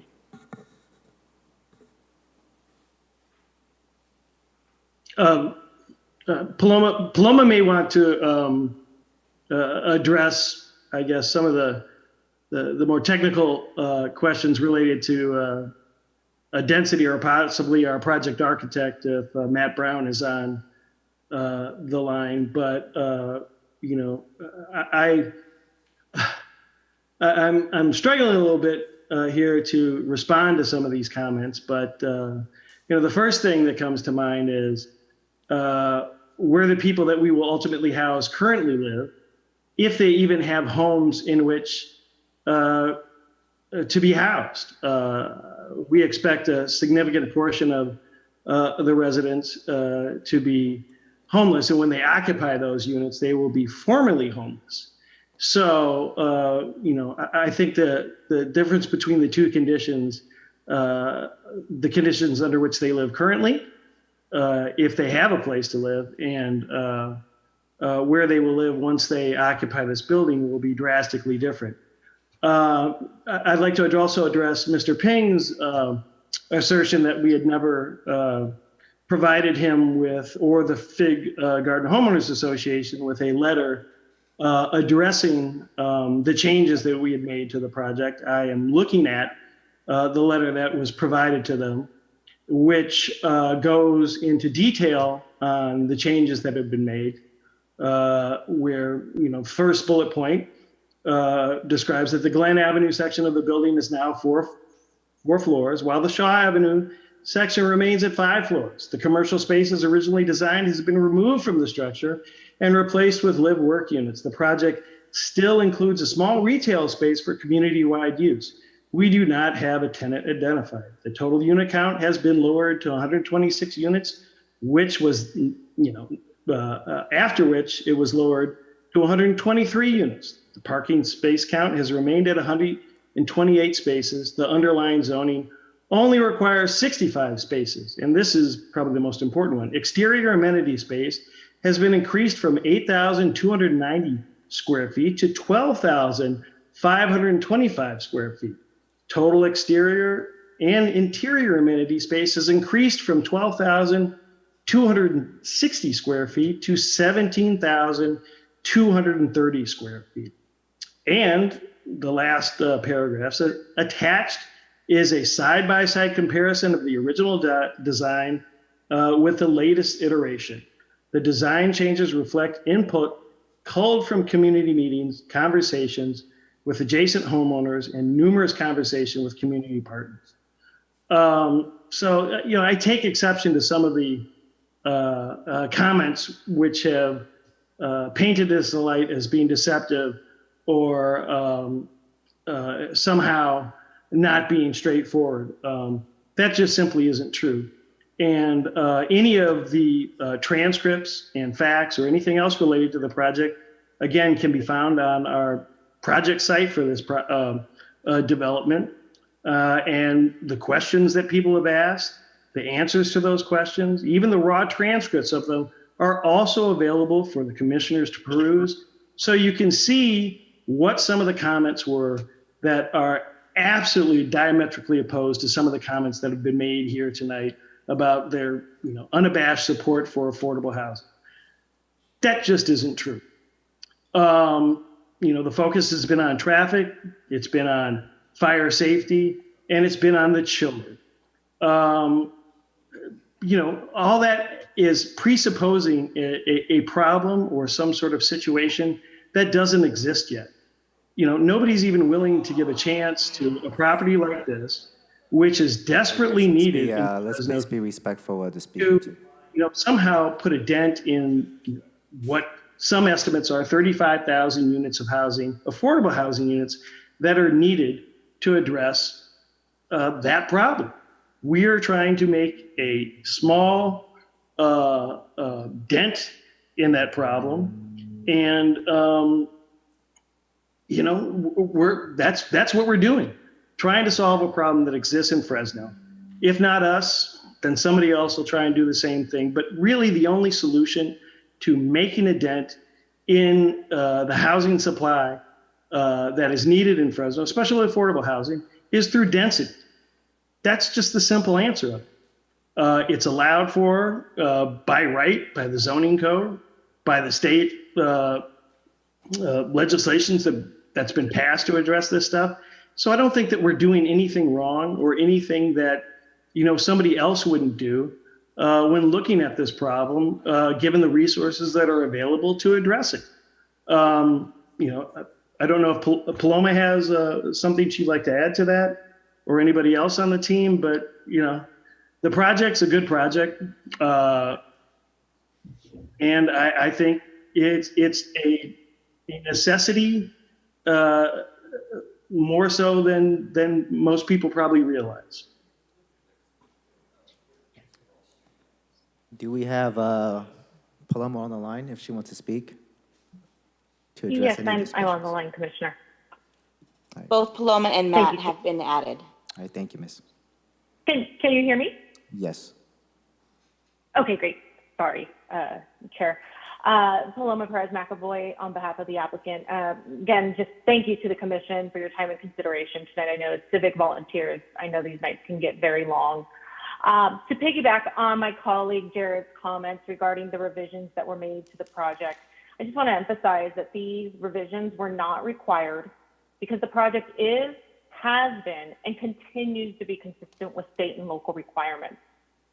Unfortunately, none of the testimony you heard from the opposition tonight meets the high standards that are required by California state housing laws, specifically density bonus law and the Housing Accountability Act, to grant the appeal, thereby effectively denying the project. The state legislature has implemented these high standards in an effort to address the statewide housing crisis. And that crisis has been specifically felt in the city of Fresno in recent years. A couple points discussed tonight also relate specifically to fire access and traffic. As you heard tonight from the fire department, the project complies with applicable regulations and department policies. Any other suggestions about issues regarding fire safety are based on speculation at best. They are not based on any sort of written policy, regulation, or standard. And there is not, as I said, they're speculative at best. As it relates to traffic and any perceived traffic congestion that will result from this project, again, is based on pure speculation. Much of the testimony you heard tonight, it speaks about existing conditions and not conditions that will be felt by the project. And as covered by staff and as we covered earlier, traffic congestion is no longer an impact under CEQA. Those impacts are now measured by a metric called vehicle miles traveled. And the truth and the reality is that this is an infill project in an urban neighborhood surrounded by developed uses on a high transit corridor and basically right next to two bus stops. This is exactly the type of place that encourages this type of infill development, and it's probably the exact same reason why the zoning here allows multifamily residential uses, which also means that supportive housing uses are allowed by right. Similarly, concerns regarding the children or flying soccer balls are based on speculation. Project opponents have also complained about the size or the density of the project. But again, the project complies with the general plan and local zoning requirements and state housing laws. Any suggestion that the project site is not suitable or desirable is incorrect. The zoning and state density bonus laws allow this project to move forward. Unless the commission is able to make those very specific written findings supported by substantial evidence in the record, those density requests must be, and incentives must be granted. And as stated by staff, those findings cannot be made. All right, thank you. As it relates to documents that may have been submitted pursuant to a Public Records Act request, those requests are not made to the applicant, but we do want to note that compliance with the Public Records Act does not hinge on entitlement approval. They are two totally separate areas of law. Again, this is not a valid basis on which to deny the project. And I also want to acknowledge the one speaker that did acknowledge that there are in fact state housing laws that have been in fact enacted to enhance housing production statewide, especially when they comply with the city's general plan and zoning. I thank the Planning Commission and everybody who's taken the time to come out tonight, and I'm available for further questions. Thank you. I do have a question, Jared and Paloma. with the project itself, is it funded through any specific grants?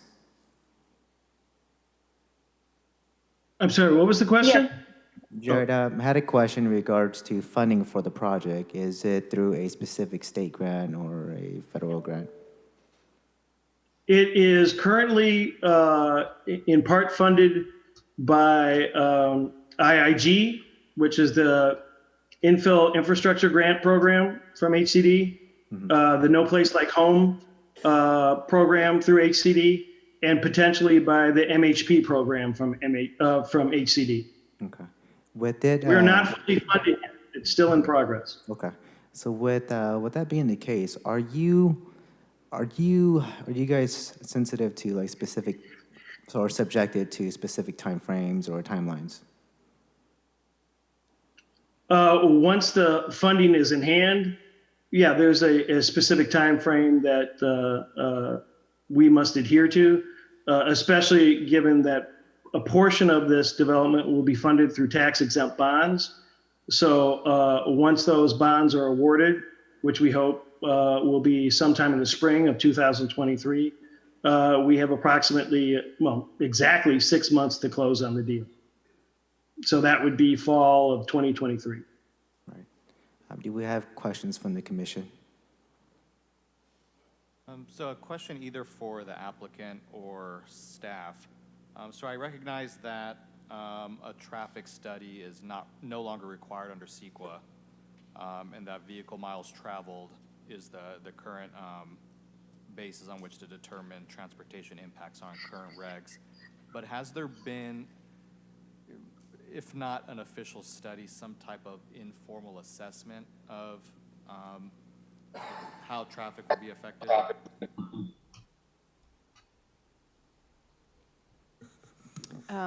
I would ask that the city's traffic engineer answer that question. Jill, do you have a response on that? Thank you.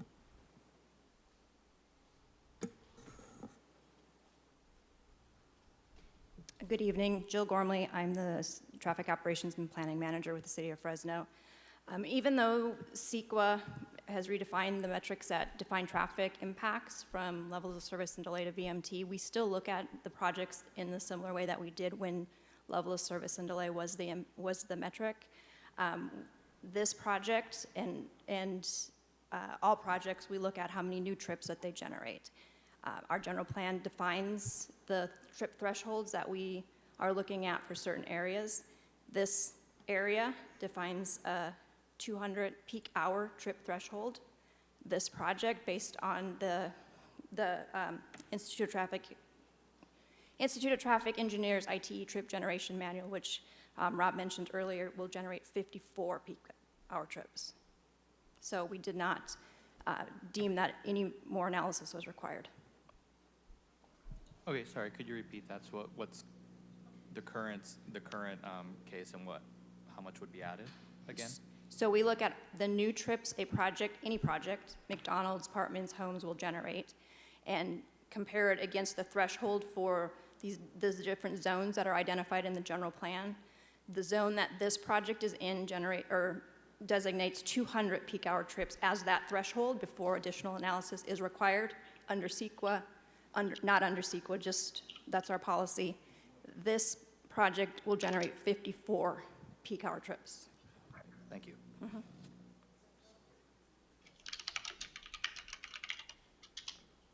Madam Chair, I do have a question.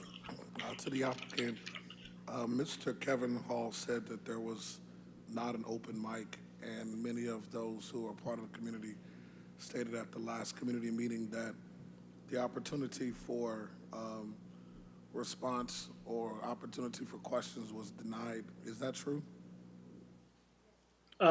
It's true that there wasn't an open mic simply because that number of people in that forum usually results in people talking over each other, and in a environment in which it's very difficult for everyone to be heard, both for and against the project. But the chat feature was completely open, and people were more than happy to include their comments and questions through that.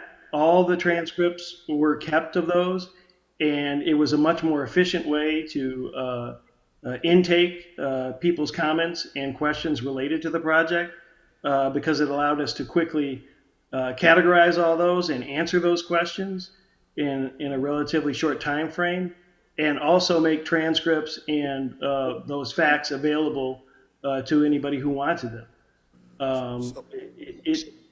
So, sir, you're saying that all questions were answered via chat, and the transcripts were recorded. And, hold on, family. Give me 1 second, please. Let's go ahead. Let's be respectful of Give me a the second. commissioner, please. We're gonna make it. We want to make sure that we, because that's the question that I heard from you all. So I want to make sure it's answered, right? So, sir, you're saying that all questions were recorded in the chat feature, and every community member's questions were answered? Those that were, the chat feature required one to type in a question or comment, which is how we capture those. And shortly thereafter, we categorized everything in I said silos of questions of a similar nature. There were many repetitive questions, so we answered those of a similar nature. And any question that we had, and in addition to that, more than a few people that participated in it contacted us or Fresno Metro Ministries directly, either by phone or by email, and all of those questions were answered. And even follow-up calls were made if they were requested or initiated on our part to answer questions, even if they hadn't asked to have a phone call. I mean, we made more effort in that regard than was required by anybody.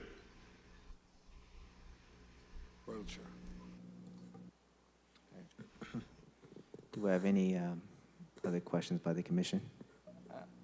I'll just make a general comment. First, I want to say, I really thank the community for coming out in such force and speaking, and it's very impressive and shows the strength of this community. And I definitely do not question the integrity or the sincerity of anyone here tonight, and really appreciated everyone's comments.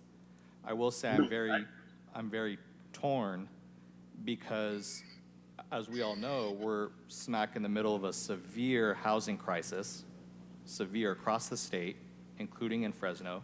Rents are rising at a rapid pace. Wages are not keeping up with them. And so the types of projects that we're trying to promote in order to alleviate it are projects like this: high density, affordable housing. That's one major tool. It's not the only tool, but it's one major tool to address the housing crisis. And what I fear is that if we deny it, that this is a pattern, because I imagine that I could just see this playing out across the city, where, there might, if we were to propose it in a different area, it would be opposed there. If we were to propose it in another area, it would be opposed there for whatever reason, and again, sincere reasons. But it's very hard, it's very difficult to push for this type of development, to push for affordable housing, infill development amidst this crisis. And so I'm in support of this project, despite the sincere comments that were received tonight, but it is tough. It is tough given what we've heard from the community tonight. No.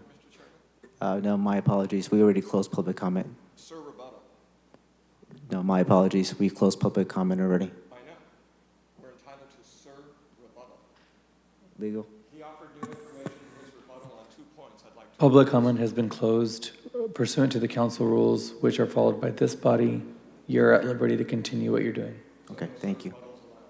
We're going to go ahead and close public comment. May I just confirm that no sir rebuttal is allowed here? S-U-R, rebuttal. Sir rebuttal. Is it not allowed? He introduced 2 new points. So as I stated, you're at liberty to continue as Let's go ahead and let's please respect the commission, please. I am. I want to know if you respect Robert's Rules of Order. We're here. This it's body does 9:46. not It's- follow Robert's Rules of just to- Order. Yeah, just to make a comment, it's 9:46. So we're here trying to really help you guys out too, okay? All right? So please, let's all be considerate of one another. At the end of the day, we're all the same race. We're a human race, right? So let's be respectful of each other, please. Question for Jarrett. Do you have any flexibility with with the project itself? Because what I'm hearing is we have these individuals who care about their community. And I know that any single company, you have that corporate social responsibility where you want to be a good neighbor. So are you open to reducing the potential size of it? Because you're looking at 5 stories. Is there any potential to reduce it down to a 2 or 3 stories? No. I've reduced it and accommodated to the extent that I can. We've made representations to the state on our financing applications as to the size and number of units, and that's what the state of California is investing in.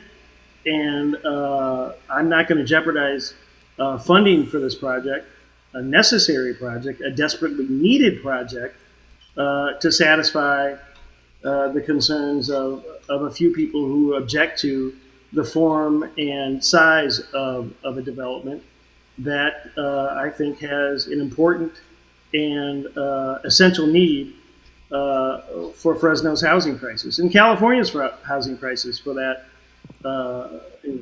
matter. And I believe that in this particular instance, both the law and the ordinances, laws of the state of California and Fresno's own ordinances and general plan allow this project to be built as designed. But I've made accommodations, and we've worked with the community only to be rebuffed and disrespected time and time again. And for those reasons, I think that the project should stay as is because it is necessary, and the people who need housing need this development. The people that are complaining about it don't need housing, and they clearly don't need this development. They are more than capable of housing and feeding themselves, and there are other people out there that deserve the same opportunity. Jared, my major concern with this project is going to be the safety, the amount of traffic that it's going to generate itself to. Well, but the traffic, Sir, the person in charge of traffic would just... Sir, the commissioner chair is speaking. Forgive me if I apologize. Okay, yeah, please do. But we've listened to you. I'm not going to allow you to interrupt our leader when he's talking. Let's go ahead and thank you very much. I appreciate that. There's no need for applause, but thank you. Staff, so the question is going to be, with the conditions, like what can we do in order, because the difficulty with this whole situation is the fact that the project itself is permitted, right? But, I feel if I had a company and I ran this company, I want to be a good neighbor to everybody that's involved, because it's not just a few people that's being affected by this project itself.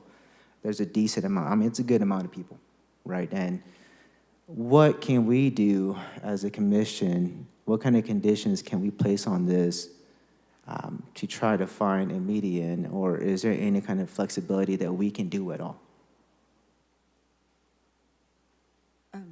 I have a suggestion. I think first of all, short statement, I think we're at a crossroads in Fresno. There's lots of children and people who live in big cities with lots of traffic, and I think that's where we're headed in Fresno because of the growth in our population. If you look at the general plan, the dimensional pictures of it, there's fairly high, 6-story buildings all the way down the Blackstone 41 corridor. So this is the beginning of it.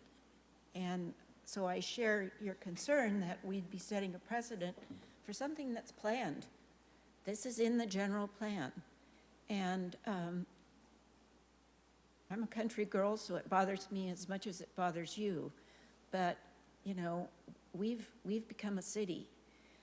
My one suggestion would be, and I don't know if this is possible, is if there was a way to divert traffic on Glen so that it couldn't go south on Glen, that it could only go north onto Shaw. Perhaps that would alleviate some of the concerns for the people in the neighborhood. I live in Fig Garden as well, and I work down the street on Shaw, and I cut through the neighborhoods when I'm headed home, so I know what you're talking about. But if there was a way to either put a cul-de-sac or a divider down the middle of Glen that only allowed people to turn left out of that development and go out onto Shaw, and I know, because I drive on Shaw too, it is crowded, pretty crowded from time to time, but I drive on it a lot, and I've never had to wait very long at all. Years ago, we had a mayor who said that other cities have rush hour and Fresno's got rush minute. We're still there. We don't have a real rush hour like other cities do. So I think we all have to bite the bullet and realize we live in a city now, and it's gonna look that way whether we like it or not. So I would be in favor of this, of denying the appeal if there was a way to have some kind of conversation about traffic diversion on Glen so that all goes on to Shaw and it doesn't go through those neighborhoods. I think before we make any kind of motion. I'm not making a motion. Yeah, I'm just but I want to make sure that if I want to check with the staff to see what we can do, if there's any kind of potential influence that we can have on this. Yeah, excuse me. Thank you, Chair Vang, members of the Planning Commission, Israel Trejo, Planning and Development Department. So I just wanted to respond to your question in regards to, potentially changing some of the conditions of approval. As Rob mentioned, approximately 60 parking spaces are required. They have approximately 128, I believe it is. So the project does meet open space requirements as is.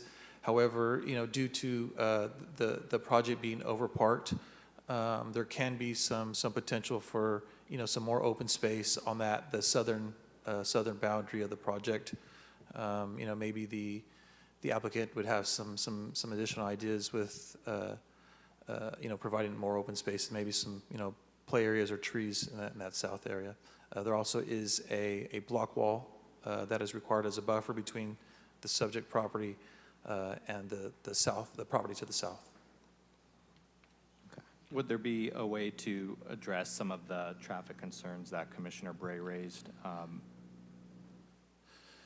So in terms of adding a cul-de-sac, along Glen, that would be definitely like to get the opinion from the traffic representatives, but I think that would be a pretty sizable undertaking. It's be vacating a street right away. Or just one of those cement dividers that you couldn't drive over. They could only turn left and go to Shaw. Wouldn't have to be a cul-de-sac. I'm not sure. Maybe if Jill or Andy could speak to that, but not exactly sure actually what it is you're proposing as well.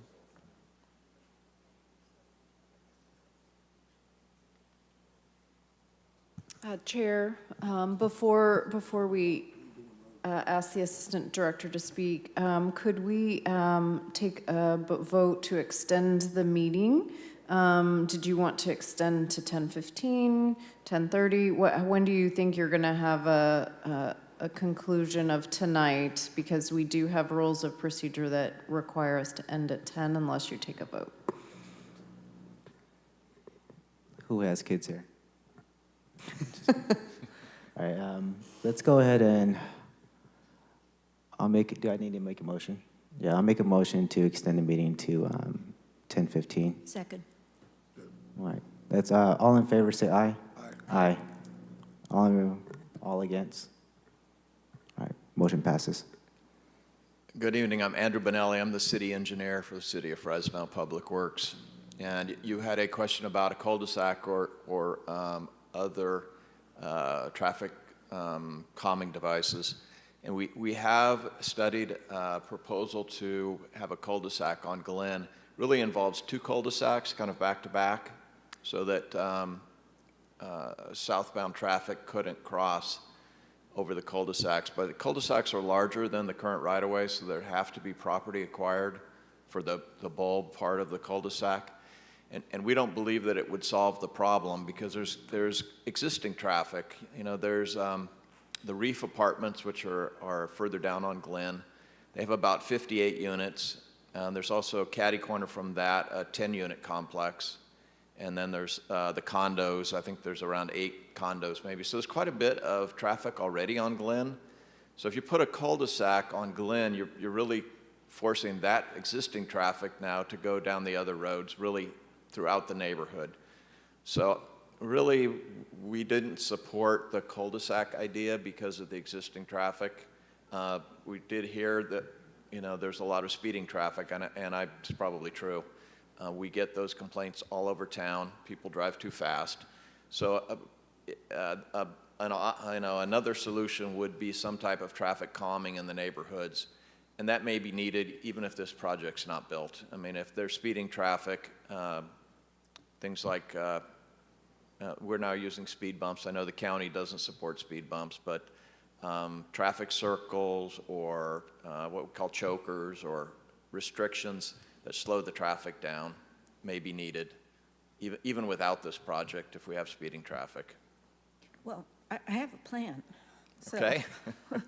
you could just, if the applicant would agree to move theirs back just a little bit, and just in front of that area where the driveway starts, just put one of those dividers down that you can't drive over. The people can't turn right.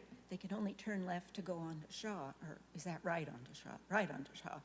And then the traffic wouldn't go out into Glen from that complex, but the traffic could still go through from the other streets. Yeah, that would I prevent got the it all traffic worked out. from entering too, though. Huh? I know. It would, So but they, it would keep the complex from being a problem. how would the people that lived in the complex, how would they travel home? They would have to go down, they could come, they'd have to go They'd down. have to, you know, it would probably result in the traffic kind of coming through the neighborhood, trying to get lined up so that they could make a right in or right out, rather than ever a left in or a left out. So I don't know that that would solve the problem. And it's not typical for us to have a median island or a divider on a local street. We do have them on arterials and some collectors, but not usually on a local street. There's really not the width there, I don't think. Yeah, I'll just say I would be open to your general proposal, which is that we recommend that a traffic calming device of some sort be considered. I would definitely, because that was my main concern. You know, the Byron Beagles and Billy Alcorn, you know, from the fire department address the fire safety concerns to my, enough for me. You know, they're the experts here. You know, the density I think is needed. So to me, the traffic was the main concern, so I would be open to including some type of traffic calming device being considered. Is that something we could consider, though? Yeah.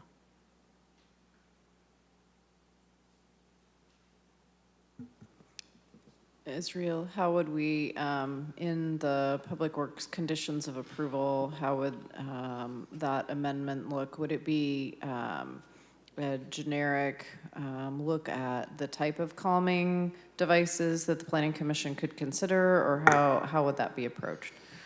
So the decision of the director has stayed, so that, you know, that decision to approve the project was stayed. So we can, you know, require new conditions. I just, you know, have some concern with if we require an improvement that effectively denies the project. So if we can word it in a sense that, you know, traffic calming devices are explored, I think that would be manageable or doable. But again, I just want to state that I would be concerned about requiring a traffic calming improvement that effectively denies the project without the findings being made. Is it, so is it possible, we spent, you know, a couple hours on this topic. I would hate to push it back to staff to look at findings and conditions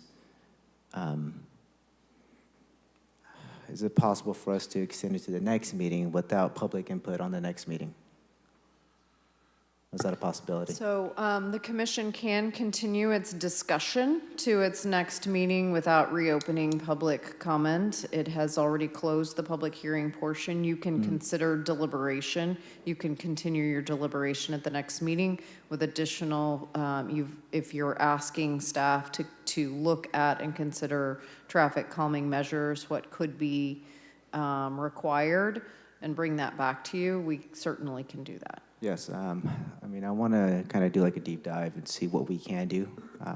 You know, the toughest issue with this project, I hope everyone understands that this project is permitted, right? And we can only do so much as the commission. So if it's permitted, we have to find a way to try our best to kind of help everybody that's involved. And I think, to me, I'm like, if we can push this forward for another 2 weeks, I'm hoping that the individuals that are here tonight or on Zoom can have a conversation with Jared and his team too. So, I mean, it's 2 weeks, right? It's 2 weeks that gives you guys an opportunity to have that discussion with them.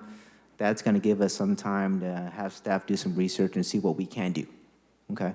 Because remember, unfortunately, this project is permitted. So we're going to try our best to see what we can do, and I'm very strongly encourage everyone here tonight to have that conversation with the applicant.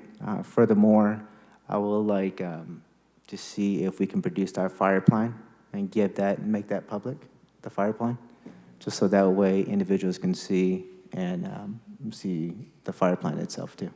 Brother Chair, can I just say something before we wrap up? Because it's really, I haven't said much, but as a person of faith, and excuse me if that bothers anyone, but as a person of faith, I strongly believe in community more than anything else.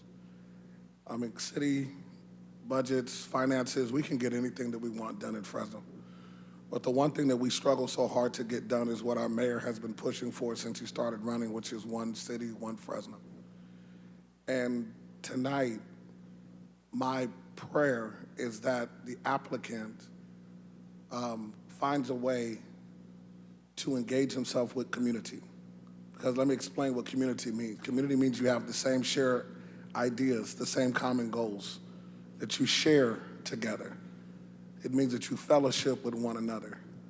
And understand, when you're coming into a particular place, it is not for that place to adapt to you, it's for you to help adapt to that place.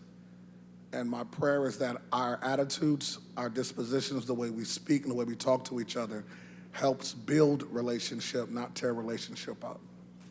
Because it's very, very vital and it's very, very important.